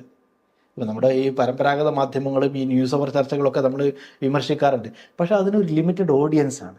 അതേസമയം അതേ കണ്ടൻറ്റ് നിങ്ങൾ സോഷ്യൽ മീഡിയയിൽ എത്തുമ്പോൾ അതിൻ്റെ ഓഡിയൻസ് പാടെ മാറി ഒരു ന്യൂ ജനറേഷൻ ഓഡിയൻസിലേക്കാണ് വരുന്നത്. ഇപ്പോൾ ഇന്ത്യയിലെ വോട്ടർമാരിൽ ബഹുഭൂരിപക്ഷം ഒരു ന്യൂ ജനറേഷനാണ്. അപ്പോൾ അവരിലേക്കാണ് ഇവരെത്തുന്നത്. അതേസമയം പരമ്പരാഗത മാധ്യമങ്ങൾ ഇപ്പോൾ പത്രം വായിക്കുന്ന എത്ര ആളുകളുണ്ട്? ഇപ്പം എൻ്റെ വീട്ടിലൊക്കെ പത്രം വന്നാൽ ഞാൻ നാട്ടിൽ വരുന്ന സമയത്ത് ഞാൻ തുറന്നു നോക്കുക എന്നല്ലാതെ അല്ലാത്ത സമയത്ത് പിന്നെ മക്കളൊന്നും അത് വായിക്കുന്നില്ല, ആരും വായിക്കുന്നില്ല. അത് റാപ്പ് പിന്നെ വീക്കിലികൾ വന്നാൽ റാപ്പ് പോലും പൊട്ടിക്കാതെ കിടക്കുകയാണ്. അതേസമയം അവർ വാച്ച് ചെയ്യുന്നത് ഇവിടെയൊക്കെയാണ്, അവർ വാച്ച് ചെയ്യുന്നത് ഇൻസ്റ്റയിലും യൂട്യൂബിലൊക്കെയാണ്. ആ ഇടങ്ങളിൽ പിന്നെ ധ്രുവിനെ പോലുള്ള ആളുകൾ വരുമ്പോൾ, അല്ലെങ്കിൽ ആകാശ് ബാനർജിയെ പോലുള്ള ആളുകൾ, രവീഷ് കുമാറിനെ പോലുള്ള ആളുകൾ വരുമ്പോൾ ഇവരിലേക്ക് അവർക്ക് എത്താൻ സാധിക്കുന്നുണ്ട് തീർച്ചയായിട്ടും. അതുകൊണ്ട് തന്നെ ഇപ്പോഴത്തെ കാലത്ത് നിങ്ങളിപ്പോൾ അർണബ് ഗോസ്വാമിയെക്കുറിച്ച് ഒരു ന്യൂ ജനറേഷൻ പെട്ട ഒരാളോട് ചോദിച്ചാൽ, കുട്ടിയോട് ചോദിച്ചാൽ അർണബ് ഗോസ്വാമി ഒരു പക്ഷേ അയാൾ കേട്ടിട്ടുണ്ടാവില്ല. കാരണം അവർ ഈ റിപ്പബ്ലിക് TVയും ചർച്ചയും വാർത്തയും ചിലപ്പോൾ ഒരു പക്ഷേ ശ്രദ്ധിക്കുന്നുണ്ട്. അതേസമയം ധ്രുവറാട്ടിയെക്കുറിച്ച് ചോദിച്ചാൽ അയാളുടെ എല്ലാ വീഡിയോകളെ കുറിച്ചും പറയും. അപ്പം നമ്മുടെ തലമുറയിലേക്ക് എത്താനുള്ളൊരു സാധ്യത റവല്യൂഷന് കൂടി സമാന്തരമായി ഇവിടെ നടക്കുന്നുണ്ട്. ആ റവല്യൂഷന് ഒരു പക്ഷേ കൂടുതൽ മുന്നോട്ട് പോവുകയാണെങ്കിൽ നമുക്ക് ഇന്ത്യയെക്കുറിച്ച് കൂടുതൽ പ്രതീക്ഷകൾ ഉണ്ടാക്കാൻ പറ്റുമെന്നാണ് എനിക്ക് തോന്നുന്നത്. ഇവരൊന്ന് ഇതായിട്ട് ബന്ധപ്പെട്ട് ഈ സോഷ്യൽ മീഡിയ കാലത്ത് രാഷ്ട്രീയ പ്രവർത്തനം ഉണ്ടല്ലോ, അതായത് പിന്നെ മുൻകാലങ്ങളിൽ രാഷ്ട്രീയ പാർട്ടികൾ പിന്നെ മൈക്ക് കെട്ടി പൊതുയോഗങ്ങൾ നടത്തി പിന്നെ പ്രചരണം നടത്തിയിരുന്ന ഒരു ഘട്ടത്തിൽ നിന്ന് സോഷ്യൽ മീഡിയയിലേക്ക് വരുമ്പോഴൊരു ചേഞ്ച് ഉണ്ട്. ഈ തെരഞ്ഞെടുപ്പിൽ പോലും അതിൻ്റെ പ്രതിഫലനങ്ങൾ ഉണ്ടായിട്ടുണ്ടെന്ന് ഞാൻ മനസ്സിലാക്കുന്നത്. അത്തരം പ്രചരണങ്ങളുടെ ഒരു ഏറ്റക്കുറച്ചിലുകൾ, ജയപരാജയങ്ങൾ തീരുമാനിച്ചിട്ടുണ്ട്. എങ്ങനെയാണ് ഈ സോഷ്യൽ മീഡിയ കാലത്ത് രാഷ്ട്രീയ പ്രവർത്തനത്തെയൊക്കെ കാണുന്നത്? സോഷ്യൽ മീഡിയ കാലം നമുക്കറിയാം, നമ്മുടെ പ്രചാരണങ്ങളുടെ ശൈലി തന്നെ ഇപ്പം പരമ്പരാഗത പാർട്ടികളൊക്കെ തന്നെ ഇപ്പോൾ ഇത് കണ്ടറിഞ്ഞുള്ള മാറ്റങ്ങൾ അവരിലുണ്ടായിട്ടുണ്ട്. പക്ഷേ സോഷ്യൽ മീഡിയയെ കുറച്ചുകൂടി ഫലപ്രദമായി ഉപയോഗപ്പെടുത്തിയത് സംഘപരിവാരാണെന്നാണ് ഈ കഴിഞ്ഞ കുറച്ച് കാലങ്ങളായിട്ട്. ഇപ്പം നമുക്കറിയാം, ഇപ്പോൾ മോദി ഇൻസ്റ്റയിലും FBയിലും ഒക്കെ ഈ കോൺഗ്രസ് നേതാക്കൾ അക്കൗണ്ടുകൾ തുടങ്ങുന്നതിൻ്റെ വർഷങ്ങൾക്ക് മുമ്പ് സംഘപരിവാര നേതാക്കൾ അക്കൗണ്ടുകൾ തുടങ്ങി. മോദിയൊക്കെ വളരെ കാലം മുന്നേ തുടങ്ങിയിട്ടുണ്ട് ഈ അക്കൗണ്ട്. അതിനൊക്കെ എത്രയോ വർഷങ്ങൾക്ക് ശേഷമാണ് മറ്റു നേതാക്കന്മാരൊക്കെ ഈ ട്വിറ്ററും ഈ FBയും ഒക്കെ ശ്രദ്ധിക്കാൻ തുടങ്ങിയത്. അപ്പോൾ അവർ ഇതിനെ കുറച്ചുകൂടി പിന്നെ ഗുണപരമായാലും പിന്നെ അല്ലെങ്കിൽ അല്ലാത്ത രൂപത്തിലായാലും അതിന് അവരെ ഉപയോഗപ്പെടുത്തിക്കൊണ്ടിരിക്കുന്നത്. ഇപ്പം അമിത്ഷായുടെ ഒരു പ്രഭാഷണമൊക്കെ ഇതിന് ഈ വിഷയത്തെക്കുറിച്ചുള്ള വൈറലായൊരു പ്രസംഗമൊക്കെ ഉണ്ടല്ലോ. അവർക്ക് എത്രയോ 2 ലക്ഷം മറ്റോ വളണ്ടിയർമാരുടെ ഒരു ഗ്രൂപ്പുണ്ട് പിന്നെ വാട്സപ്പിൽ. തെറ്റായാലും ശരിയായാലും, ശരിയായ വാർത്തയായാലും തെറ്റായ വാർത്തയായാലും ഞങ്ങൾക്ക് പ്രചരിപ്പിക്കാനൊരു മെക്കാനിസം ഉണ്ടെന്ന് അയാളുടെ പ്രവർത്തകന്മാർക്കിടയിൽ അഭിമാനത്തോടു കൂടി പറയുകയാണ്. അപ്പോൾ തെറ്റായ വാർത്ത പോലും, ഫേക്ക് ന്യൂസ് പോലും ഇൻസ്റ്റൻ്റായിട്ട് ഇപ്പം ലക്ഷക്കണക്കിന് ആളുകളിലേക്ക് എത്തിക്കാനുള്ളൊരു സംവിധാനം അവർ ഉപയോഗപ്പെടുത്തുന്നുണ്ട്. അപ്പോൾ നമ്മൾ നോക്കി നിന്നിട്ട് കാര്യമില്ല. ഇപ്പോൾ ഈ വാട്സപ്പിലൂടെയാണ് ഇതുപോലുള്ള എല്ലാ സംഗതികളും വരുന്നത്. തെറ്റായ പ്രചാരണങ്ങൾ, തെറ്റായ വാർത്തകൾ, മാനിപ്പുലേറ്റഡ് സ്റ്റോറീസ്, മനുഷ്യരിൽ വിദ്വേഷം വിതക്കുന്ന, മനുഷ്യരെ പിന്നെ ഒരു മൃഗതുല്യമാക്കി മാറ്റുന്ന രൂപത്തിലുള്ള ഒരു സംസ്കാരത്തിലേക്ക് കൊണ്ടുപോകുന്നതായിട്ട് ദിവസേന ഫീഡ് ചെയ്തുകൊണ്ടിരിക്കുകയാണ്. അപ്പോൾ ധ്രുവൊക്കെ അതിനെക്കുറിച്ച് വീഡിയോകൾ ഉണ്ടായിട്ടുണ്ട്. വാട്സപ്പിൻ്റെ ഒരു കൾച്ചർ എങ്ങനെയാണ് മാറി വരുന്നതെന്നും എങ്ങനെയാണ് ഇതിന് പ്രചാരണം നടത്തുന്നതെന്നും. അപ്പോൾ അതിനൊന്ന് കൗണ്ടർ ചെയ്യണമെന്നുണ്ടെങ്കിൽ ഈ മീഡിയ തന്നെ നമ്മൾ ഉപയോഗപ്പെടുത്തണം. നമ്മളിത് നോക്കി നിന്ന് പേടിച്ച് നിന്നിട്ട് കാര്യമുണ്ടോ? ആളുകൾ ഈ വിഷപ്രചാരണം ഇങ്ങനെ മാധ്യമങ്ങളിലൂടെ ഇതുപോലുള്ള പിന്നെ സമാന്തര മാധ്യമങ്ങളിലൂടെ നമ്മൾ നടത്തുമ്പോൾ നമ്മൾ ഈ പരമ്പരാഗത രീതിയായിട്ട് മുന്നോട്ട് പോയിട്ട് ലീഫ്ലെറ്റ് കൊടുത്ത് വീട്ടിൽ കയറി ഇറങ്ങുക. എല്ലാ വീട്ടിലും തിരഞ്ഞെടുപ്പ് കാലത്ത് പിന്നെ 10-15 ആളുകൾ കയറിയിട്ട് വീട്ടുകാരോട് സംസാരിച്ച് ഇതിൽ വോട്ട് വീട്ടുകാരോട് നിങ്ങൾ സംസാരിക്കുമ്പോൾ അവിടെ പ്രായം ചെന്ന 50, 60, 70 വയസ്സുള്ള ഒരാളോടാണ് നിങ്ങൾ സംസാരിക്കുന്നത്. പക്ഷേ ഈ വോട്ടെടുപ്പിൽ പിന്നെ ഏറ്റവും കൂടുതൽ സ്വാധീനം നടത്തുന്ന, ഏറ്റവും കൂടുതൽ വോട്ടുള്ള ഒരു യങ്ങർ ജനറേഷനായിട്ട് നിങ്ങൾ കമ്മ്യൂണിക്കേറ്റ് ചെയ്യാൻ പോലും നിങ്ങളിപ്പോൾ ഒരു സത്യം പറഞ്ഞ ഒരു രാഷ്ട്രീയ പാർട്ടിയുടെ ഒരു 3, 4, 5 ആളുകൾ എൻ്റെ വീട്ടിലേക്ക് കയറി വരികയാണെന്നുണ്ടെങ്കിൽ ഞാനവിടെ ഇരിക്കും. എൻ്റെ മകനും മകളും ഒക്കെ അവിടുന്ന് സ്ഥലം വിട്ടുണ്ടാവും. ഈ രാഷ്ട്രീയ പാർട്ടിയുടെ ആളുകൾ വീട്ടിലേക്ക് വന്നാൽ അവരുമായിട്ട് അപ്പോൾ ഈ വീടുകൾ കയറി ഇറങ്ങി ലീഫ്ലെറ്റ് കൊടുത്ത് ഈ പരമ്പരാഗത രീതിയിൽ നമ്മൾ ഒരുപാട് എനർജി അതിന് ചിലവാക്കുക. അതേസമയം എനർജി ചിലവാക്കേണ്ട ഈ ഇടങ്ങൾ ഒരൊറ്റ പോസ്റ്റ് മതി, ഒരൊറ്റ ഒരു ഫോട്ടോ ഒരു ക്യാപ്ഷനോട് കൂടി ഇട്ടാൽ മതി, അതിനെങ്കിലും സ്റ്റോറി കൊടുത്താൽ മതി. അതിന് ഇതിൻ്റെ ഒരു 10-1 എഫർട്ടില്ല. പക്ഷെ അതുണ്ടാക്കുന്ന സോഷ്യൽ ഇമ്പാക്റ്റ് വളരെ വലുതാണ്. അപ്പോൾ സംഘപരിവാരം അത് നേരത്തെ തിരിച്ചറിഞ്ഞു. ഇപ്പോൾ ആളുകൾ തിരിച്ചറിഞ്ഞ് തുടങ്ങിയിട്ടുണ്ടെന്നാണ് എനിക്ക് തോന്നുന്നത്. നമ്മൾ അവസാനത്തിലേക്ക് കിടക്കുകയാണ്. ഇപ്പം ഈ പറഞ്ഞൊരു തുടർച്ച, അതായത് ഈ ഫേസ്ബുക്ക്, യൂട്യൂബ്, ഫേസ്ബുക്ക് അടക്കം ഒരു വിഭാഗം ആളുകൾ. അതിനപ്പുറത്തേക്കാണ് വാട്സാപ്പിൻ്റെ പിന്നെ വാട്സാപ്പ് കുറച്ചുകൂടെ എല്ലാ ആളുകളും ഉപയോഗിക്കുന്ന ഒരു സാധനം. അപ്പം അതുവഴിയുള്ള ഇത്തരം പ്രചരണങ്ങൾ കുറച്ചുകൂടെ പിന്നെ ഗൗരവമായി കാണേണ്ടതുണ്ട് എന്നുള്ളത്. തീർച്ചയായിട്ടും അതാണ് ഞാൻ പറഞ്ഞത്. വാട്സപ്പ് വഴിയുള്ള ഒരു ഇൻഫർമേഷൻ ഉണ്ടല്ലോ, അത് ഇപ്പോൾ ഉത്തരേന്ത്യൻ ഗ്രാമങ്ങളിലൊക്കെ ഇപ്പോൾ ഇൻസ്റ്റ ഉപയോഗിക്കുന്നവരും ഫേസ്ബുക്ക് ഉപയോഗിക്കുന്നവരൊക്കെ വളരെ കുറവാണ്. ഇപ്പോൾ നമുക്ക് ഇവിടെ നമ്മുടെ കേരളത്തിൻ്റെ ഒരു അന്തരീക്ഷത്തിൽ ആളുകൾ കൂടുതലായിട്ട് ഉപയോഗിക്കുന്നുണ്ട്, ഇൻസ്റ്റ ഉപയോഗിക്കുന്നുണ്ട്, ഒരു തലമുറയുണ്ട്. പക്ഷേ ഇവിടുന്ന് അങ്ങോട്ട് പോയാൽ ഗ്രാമപ്രദേശങ്ങളിൽ പോലും റീച്ചുള്ളത് ഈ വാട്സപ്പിനാണ്. അത് പിന്നെ ഗ്രാമീണർ, കർഷകരൊക്കെ അവർ ഇൻ്റർനെറ്റ് ഉണ്ടെങ്കിൽ അവർ ഉപയോഗിക്കുന്നത് ഇതാണ്.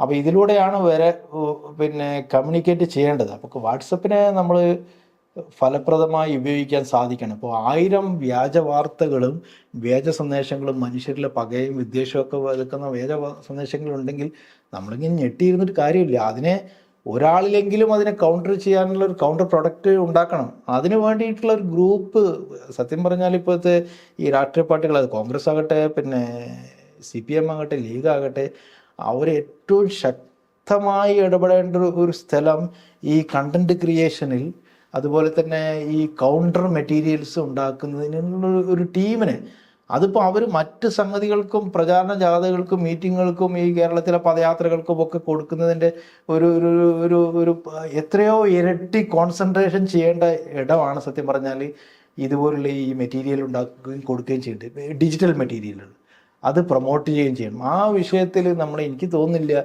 ഇപ്പോഴും ഈ പ്രതിപക്ഷ കക്ഷികളും പിന്നെ മറ്റു രാഷ്ട്രീയ സാമൂഹിക പ്രസ്ഥാനങ്ങളൊക്കെ ഈ സംഘപരിവാരം ആ വിഷയത്തിൽ കൊടുക്കുന്ന ശ്രദ്ധയുടെ 10-1 ഇപ്പോഴും കൊടുക്കുന്നുണ്ടെന്ന് തോന്നുന്നില്ല. ഇതുപോലുള്ള ഒറ്റപ്പെട്ട വ്യക്തികൾ, ഈ ധ്രുവറാട്ടിയെ പോലുള്ള ഒറ്റപ്പെട്ട വ്യക്തികൾ നടത്തുന്ന ഇടപെടലുകൾ കണ്ടിട്ട് നമ്മൾ തന്നെ ഈ ഒരു മനുഷ്യന് ഇങ്ങനെയൊക്കെ ചെയ്യാൻ സാധിക്കുമോ എന്ന് അത്ഭുതപ്പെട്ട് നിൽക്കുകയാണ്. അതേസമയം ഒരു രാഷ്ട്രീയ പാർട്ടിക്ക് ഇതുപോലുള്ള കുറച്ച് ആളുകളെ പ്രൊമോട്ട് ചെയ്യുകയും അവർക്കുള്ള മെറ്റീരിയലിന് വേണ്ട പിന്നെ ഫിനാൻഷ്യൽ അതുപോലെ പിന്നെ മെറ്റീരിയൽ സപ്പോർട്ട് കൊടുക്കുകയും ചെയ്താൽ ഇതുപോലെ കുറേ ടാലൻസുകൾ ഉണ്ട്, നമ്മളത് ഉപയോഗപ്പെടുത്തണം എന്ന് മാത്രം. അത് ഈ സോഷ്യൽ മീഡിയ വഴി വാട്സപ്പ് വഴിയൊക്കെ ഉപയോഗപ്പെടുത്താണ്ട് ഒരു ഗ്രൂപ്പ് ഉണ്ടാക്കിക്കൊണ്ട് ഒന്ന് ഇതിനെ കൗണ്ടർ ചെയ്യാതെ യാതൊരു നിവൃത്തിയില്ല. ഞാൻ പിന്നെ ഇതുമായിട്ട് ബന്ധപ്പെട്ടില്ലാത്ത വേറെ കാര്യം, അതായത് കേരള രാഷ്ട്രീയം തന്നെ നോക്കുകയാണെങ്കിൽ പിന്നെ മുസ്ലിം ലീഗ് കേരളത്തിൽ പ്രധാനപ്പെട്ട ഒരു രാഷ്ട്രീയ പാർട്ടിയാണ്. താങ്കൾ പലപ്പോഴും മുസ്ലിം ലീഗിനെ കുറിച്ച് വിശകലനം ചെയ്യുന്ന ഒരാളെന്ന് നിലയ്ക്ക് കഴിഞ്ഞ 2 ഘട്ടങ്ങളായിട്ട് ലീഗ് അധികാരത്തിലില്ലാത്തൊരു സമയം ആളുകൾ പലപ്പോഴും ലീഗിനെ വിമർശിക്കുകയും ഒക്കെ ചെയ്യുമ്പം പറയാം അധികാരമില്ലെങ്കിൽ പിന്നെ ലീഗിന് നിലനിൽപ്പില്ല എന്നുള്ളതാണ്. ശരിക്കും അങ്ങനെയാണോ ലീഗിനെ കാണുന്നത്? ലീഗിൻ്റെ കേരള രാഷ്ട്രീയത്തിൽ അല്ലെങ്കിൽ കേരളത്തിൻ്റെ ഒരു മുന്നേറ്റത്തിൽ ഈ ലീഗിൻ്റെ ഒരു വലിയ പങ്കുണ്ട് എന്ന് വിശ്വസിക്കുന്ന ഒരു വിഭാഗം ആളുകളുണ്ട്. എങ്ങനെയാണ് അങ്ങനെ വിശ്വസിക്കാൻ തക്ക കാര്യങ്ങളും ലീഗ് ചെയ്തിട്ടുണ്ട്? ലീഗിൻ്റെ ഒരു രാഷ്ട്രീയ നിലനിൽപ്പിന് അല്ലെങ്കിൽ ഒരു മുസ്ലിം ലീഗ് രാഷ്ട്രീയം കേരളത്തിൽ എന്നുള്ളതിനെ എങ്ങനെയാണ് കാണുന്നത്? മുസ്ലിം ലീഗ് കേരള രാഷ്ട്രീയത്തിൽ മുസ്ലിം ലീഗിൻ്റെ ഒരു ഇടപെടലും അത് അവരുടെ ഒരു സ്ഥാനം, ഒരു പ്ലേസും കഴിഞ്ഞ ഒരു 40 വർഷക്കാലത്തെ നമ്മുടെ ഒരു ചരിത്രം എടുത്ത് പരിശോധിച്ചാൽ ലീഗിനെ സംബന്ധിച്ചിടത്തോളം ലീഗ് കേരളത്തിൻ്റെ ഈ ഒരു സോഷ്യൽ ഫാബ്രിക്കിനെ ഒരു മതസൗഹൃദ ഒരു ബഹുസ്വര ഒരു കൾച്ചർ നിലനിർത്തുന്നതിൽ കേരളത്തിൽ വലിയ സ്വാധീനം വഹിച്ചൊരു പാർട്ടിയാണ് ലീഗ് എന്ന അഭിപ്രായക്കാരനാണ് ഞാൻ. നമ്മൾ ലീഗിനെ വിമർശിക്കാറുണ്ട്, പിന്നെ വിമർശനപരമായി കാര്യങ്ങൾ എഴുതാറും ഒക്കെ ഉണ്ട്. എന്നാൽ ലീഗിനെ സംബന്ധിച്ചിടത്തോളം കേരളത്തിൻ്റെ ഒരു കൾച്ചർ രൂപപ്പെടുത്തുന്നതിൽ, പ്രത്യേകിച്ച് ഒരു ബഹുസ്വരമായൊരു കൾച്ചർ രൂപപ്പെടുത്തുന്നതിൽ ലീഗ് ഒരു വലിയ പങ്ക് വഹിച്ചിട്ടുണ്ട്. പ്രത്യേകിച്ച് നമുക്കറിയാം, പിന്നെ ഈ തീവ്രവാദം എല്ലാ വിഭാഗങ്ങളിലും ഉണ്ട്. അത് ഭൂരിപക്ഷ മതത്തിലും പിന്നെ ന്യൂനപക്ഷ മതത്തിലൊക്കെ ഉണ്ട്. കേരളത്തിൽ പ്രത്യേകിച്ച് പിന്നെ മഹദനിയുടെ നേതൃത്വത്തിൽ വന്ന ഒരു മൂവ്മെൻറ്റ്, അതിനുശേഷം വന്ന പിന്നെ തീവ്രവാദ പ്രസ്ഥാനങ്ങൾ നമുക്കറിയാം. അവർക്കൊക്കെ വലിയ വേരോട്ടം ഉണ്ടാക്കാൻ സാധിക്കുമായിരുന്ന ഒരു കമ്മ്യൂണിറ്റിയാണ് കേരളത്തിലുള്ളത്. ഒരു മുസ്ലിം ന്യൂനപക്ഷമാണെന്നൊരു വലിയൊരു പെർസെൻറ്റേജ് മുസ്ലിങ്ങളുണ്ട്. പക്ഷെ അവരിലേക്ക് കൂടുതൽ ശക്തമായി വേരോടാൻ അവർക്ക് ഇത്തരം തീവ്രവാദ പ്രസ്ഥാനങ്ങൾക്ക് കഴിയാതിരുന്ന സത്യം പറഞ്ഞാൽ ലീഗിൻ്റെ ഒരു പ്രസൻസാണ്. പ്രത്യേകിച്ച് പാണക്കാട് പിന്നെ തങ്ങൾ കുടുംബത്തെ കേന്ദ്രീകരിച്ച് അവരെ സംബന്ധിച്ചിടത്തോളം നമുക്ക് വിമർശിക്കാൻ ഒരുപാട് കാരണങ്ങളുണ്ട്. പക്ഷേ കേരളത്തിൻ്റെ ഒരു ബഹുസ്വര സംസ്കാരത്തെ നിലനിർത്തുന്നതിലും അതിനെ പരിപോഷിപ്പിക്കുന്നതിലും മുസ്ലിം ലീഗിൻ്റെ നേതൃനിരയിലുണ്ടായിരുന്ന ഈ പാണക്കാട് കുടുംബമൊക്കെ വഹിച്ച പങ്കിനെ നമ്മൾ തള്ളി പറഞ്ഞിട്ട് കാര്യമില്ല. അത് മറ്റ് സംസ്ഥാനങ്ങളിൽ അതോടൊപ്പം തന്നെ അത്തരമൊരു മതതീവ്രതയിലേക്ക് പോകാതെ ഒരു ബഹുസ്വര രാഷ്ട്രീയ സംസ്കാരവുമായി മുന്നോട്ട് കൊണ്ടുപോവുകയും ആ ബഹുസ്വര സംസ്കാരത്തിൻ്റെ പിന്നെ ഫലമായി ഉണ്ടാക്കപ്പെടുന്ന ഒരു പൊളിറ്റിക്കൽ പിന്നെ സ്പേസ് ഉണ്ട്. ആ സ്പേസിൽ ഈ സമുദായത്തിന് വേണ്ടത്ര പ്രാതിനിധ്യം നേടിക്കൊടുക്കുകയൊക്കെ ചെയ്യുന്നതിൽ ലീഗ് വലിയ പങ്ക് വഹിച്ചിട്ടുണ്ട്. അപ്പോൾ ആ നിലക്ക് തന്നെ അത് വിദ്യാഭ്യാസ രംഗത്ത് സി എച്ച് മുതലുള്ള ഒരു കാലഘട്ടം എടുത്തു നോക്കിയാലും ഇപ്പോൾ പഴയ കാലത്തൊക്കെ മുസ്ലിം സമൂഹത്തിൻ്റെ, ഇപ്പോൾ നിങ്ങൾ ഈ ഉത്തരേന്ത്യയിലെയും ഈ കേരളത്തിലെയും മുസ്ലിം ഒരു കൾച്ചർ എടുത്ത് നോക്കുക, കമ്മ്യൂണിറ്റിയുടെ അവസ്ഥ ഇപ്പോൾ വലിയ ഭീകരമായ അന്തരമാണ്. ഇപ്പോൾ കേരളത്തിലെ ഒരു മുസ്ലിം കമ്മ്യൂണിറ്റിയുടെ ഒരു പിന്നെ മതപരമായും സാമൂഹികമായും സാംസ്കാരികമായും പിന്നെ സാമ്പത്തികമായിട്ടുള്ള ഒരു അവസ്ഥ പരിശോധിച്ചാൽ അതിനെ ഏതെങ്കിലും നമ്മുടെ ഉത്തരേന്ത്യയിലെ ഒരു മുസ്ലിം കമ്മ്യൂണിറ്റിയുമായി താരതമ്യം നമുക്ക് അതിൻ്റെ വ്യത്യാസം മനസ്സിലാക്കാൻ പറ്റും. ഇവിടെ പിന്നെ മതപരമായ ഒരുപാട് അന്ധവിശ്വാസങ്ങളും അനാചാരങ്ങളൊക്കെ ഉള്ളൊരു പ്രദേശം തന്നെയാണ് നമ്മുടേതും. അതിനെ മാറ്റിയെടുക്കുന്നതിൽ അത് പിന്നെ മുസ്ലിം നവോത്ഥാന പ്രസ്ഥാനങ്ങൾക്ക് പങ്കുണ്ടായിട്ടുണ്ട്. അതുപോലെ തന്നെ രാഷ്ട്രീയ രംഗത്ത് CH പോലുള്ള ആളുകൾ വരുത്തിയ പെൺകുട്ടികളെ അടക്കം വിദ്യാഭ്യാസ രംഗത്തേക്ക് കൊണ്ടുവന്ന് വിദ്യാഭ്യാസ സ്ഥാപനങ്ങൾ സ്ഥാപിക്കുന്നതിലൊക്കെ വഹിച്ച പങ്ക്, അതിൻ്റെയൊക്കെ ഫലമാണ് സത്യം പറഞ്ഞാൽ ഇപ്പോഴത്തെ ഈ മുസ്ലിം സമൂഹത്തിൽ കാണുന്ന. ഇപ്പോൾ നമ്മൾ ഈ റാങ്കിൻ്റെ പട്ടിക എടുത്ത് നോക്കിയാൽ ഈ സമൂഹം ഒട്ടും പിറകിലല്ല, ആളുകൾ മുന്നോട്ട് വരുന്നുണ്ട്. അപ്പോൾ ഇത് പെട്ടെന്നുണ്ടായതല്ല, ഇത് ഫലപ്രദമായ സാമൂഹിക ഇടപെടലുകൾ, രാഷ്ട്രീയ ഇടപെടലുകൾ ഉണ്ടായത് വഴിയാണ്. അപ്പോൾ അത്തരം ഇടപെടലുകൾ ഉണ്ടാക്കുന്നതിൽ മുസ്ലിം ലീഗ് വലിയൊരു പങ്ക് വഹിച്ചിട്ടുണ്ട്. നമ്മളിത് വൈൻഡപ്പ് ചെയ്യുകയാണെങ്കിൽ എങ്ങനെയാണ് ഇനി ഒരു നമ്മൾ ഇന്ത്യൻ രാഷ്ട്രീയം അല്ലെങ്കിൽ പുതിയൊരു പ്രതീക്ഷ നൽകുന്ന തെരഞ്ഞെടുപ്പ് ഫലമൊക്കെ ഉണ്ട്. എങ്ങനെയാണ് അതിൻ്റെ ഒരു ഭാവിയെ കാണുന്നത്? ഭാവിയെ ഇന്ത്യൻ ഈ ഇലക്ഷൻ റിസൾട്ട് സത്യത്തിൽ ഒരു പ്രതീക്ഷ നമുക്ക് എല്ലാവർക്കും നൽകുന്നുണ്ട്. അപ്പോൾ ഈ പ്രതീക്ഷ എന്ന് വെച്ച് സംഘപരിവാർ ഇനി ഇതിൽ ഷോക്കായി അവർ അടങ്ങിയിരിക്കുന്ന നമുക്ക് പ്രതീക്ഷിക്കുക വയ്യ. അവർക്ക് ഒരു അടി കിട്ടിയിട്ടുണ്ട്. അടി കിട്ടിയ ഒരു സിംഹം തന്നെയാണെന്ന് നമുക്ക് പറയാം. അവർ ഇനിയും കൂടുതൽ ശക്തമായി ഈ പ്രത്യാക്രമണങ്ങൾ നടത്താനുള്ള സാധ്യതയൊക്കെ ഉണ്ട്. പക്ഷേ ഈ ഇലക്ഷൻ റിസൾട്ട് നൽകുന്നത് ഇന്ത്യൻ ജനതയിൽ നിങ്ങൾ വിശ്വാസം അർപ്പിച്ച് മുന്നോട്ട് പോയാൽ ഇന്ത്യൻ ജനത നിങ്ങളോടൊപ്പം ഉണ്ടാകും എന്നുള്ള ഒരു മെസ്സേജ് പ്രതിപക്ഷ പാർട്ടികൾക്കൊക്കെ ഇപ്പോൾ കിട്ടിയിട്ടുണ്ട്. ഇത് കോൺഗ്രസിനെ സംബന്ധിച്ചിടത്തോളം അവർക്ക് വലിയ ആത്മവിശ്വാസം നൽകുന്ന ഒന്നാണ്. പിടിച്ചാൽ ഇപ്പോൾ 303 സീറ്റല്ലേ കഴിഞ്ഞ BJP ഉണ്ടായിരുന്നത്, അത് 240 ചുരുങ്ങി. അവരുടെ ഈ മാധ്യമങ്ങൾ മുഴുവൻ അവരുടെ പിന്തുണ, എക്സിറ്റ് പോളുകൾ, ഈ പണക്കൊഴുപ്പിൻ്റെ അതുപോലെ തന്നെ പവറിൻ്റെ, ഭരണകൂടത്തെ പിന്തുണക്കുന്ന മറ്റ് സംവിധാനങ്ങളുടെ, കോടതികളടക്കമുള്ള മറ്റ് സംവിധാനങ്ങളുടെ എല്ലാ പിന്തുണ ഉണ്ടായിട്ടും 303 നിന്നും അത് 240 പിടിച്ചു കെട്ടാൻ സാധിച്ചു. അതൊരു വലിയ മാറ്റമാണ്. എല്ലാ നെഗറ്റീവ് ഇപ്പോൾ രാഹുൽ ഗാന്ധിയെ സംബന്ധിച്ചിടത്തോളം ആണെങ്കിൽ, പ്രിയങ്ക ഗാന്ധിയെ അല്ലെങ്കിൽ പ്രതിപക്ഷ ഏതൊരു നേതാക്കന്മാരെ എടുത്താലും ഇവരെക്കുറിച്ചുള്ള നെഗറ്റീവ് വാർത്തകളാൽ നിറഞ്ഞ ഒരു മീഡിയയാണ് നമ്മുടെ ഇന്ത്യൻ മീഡിയ.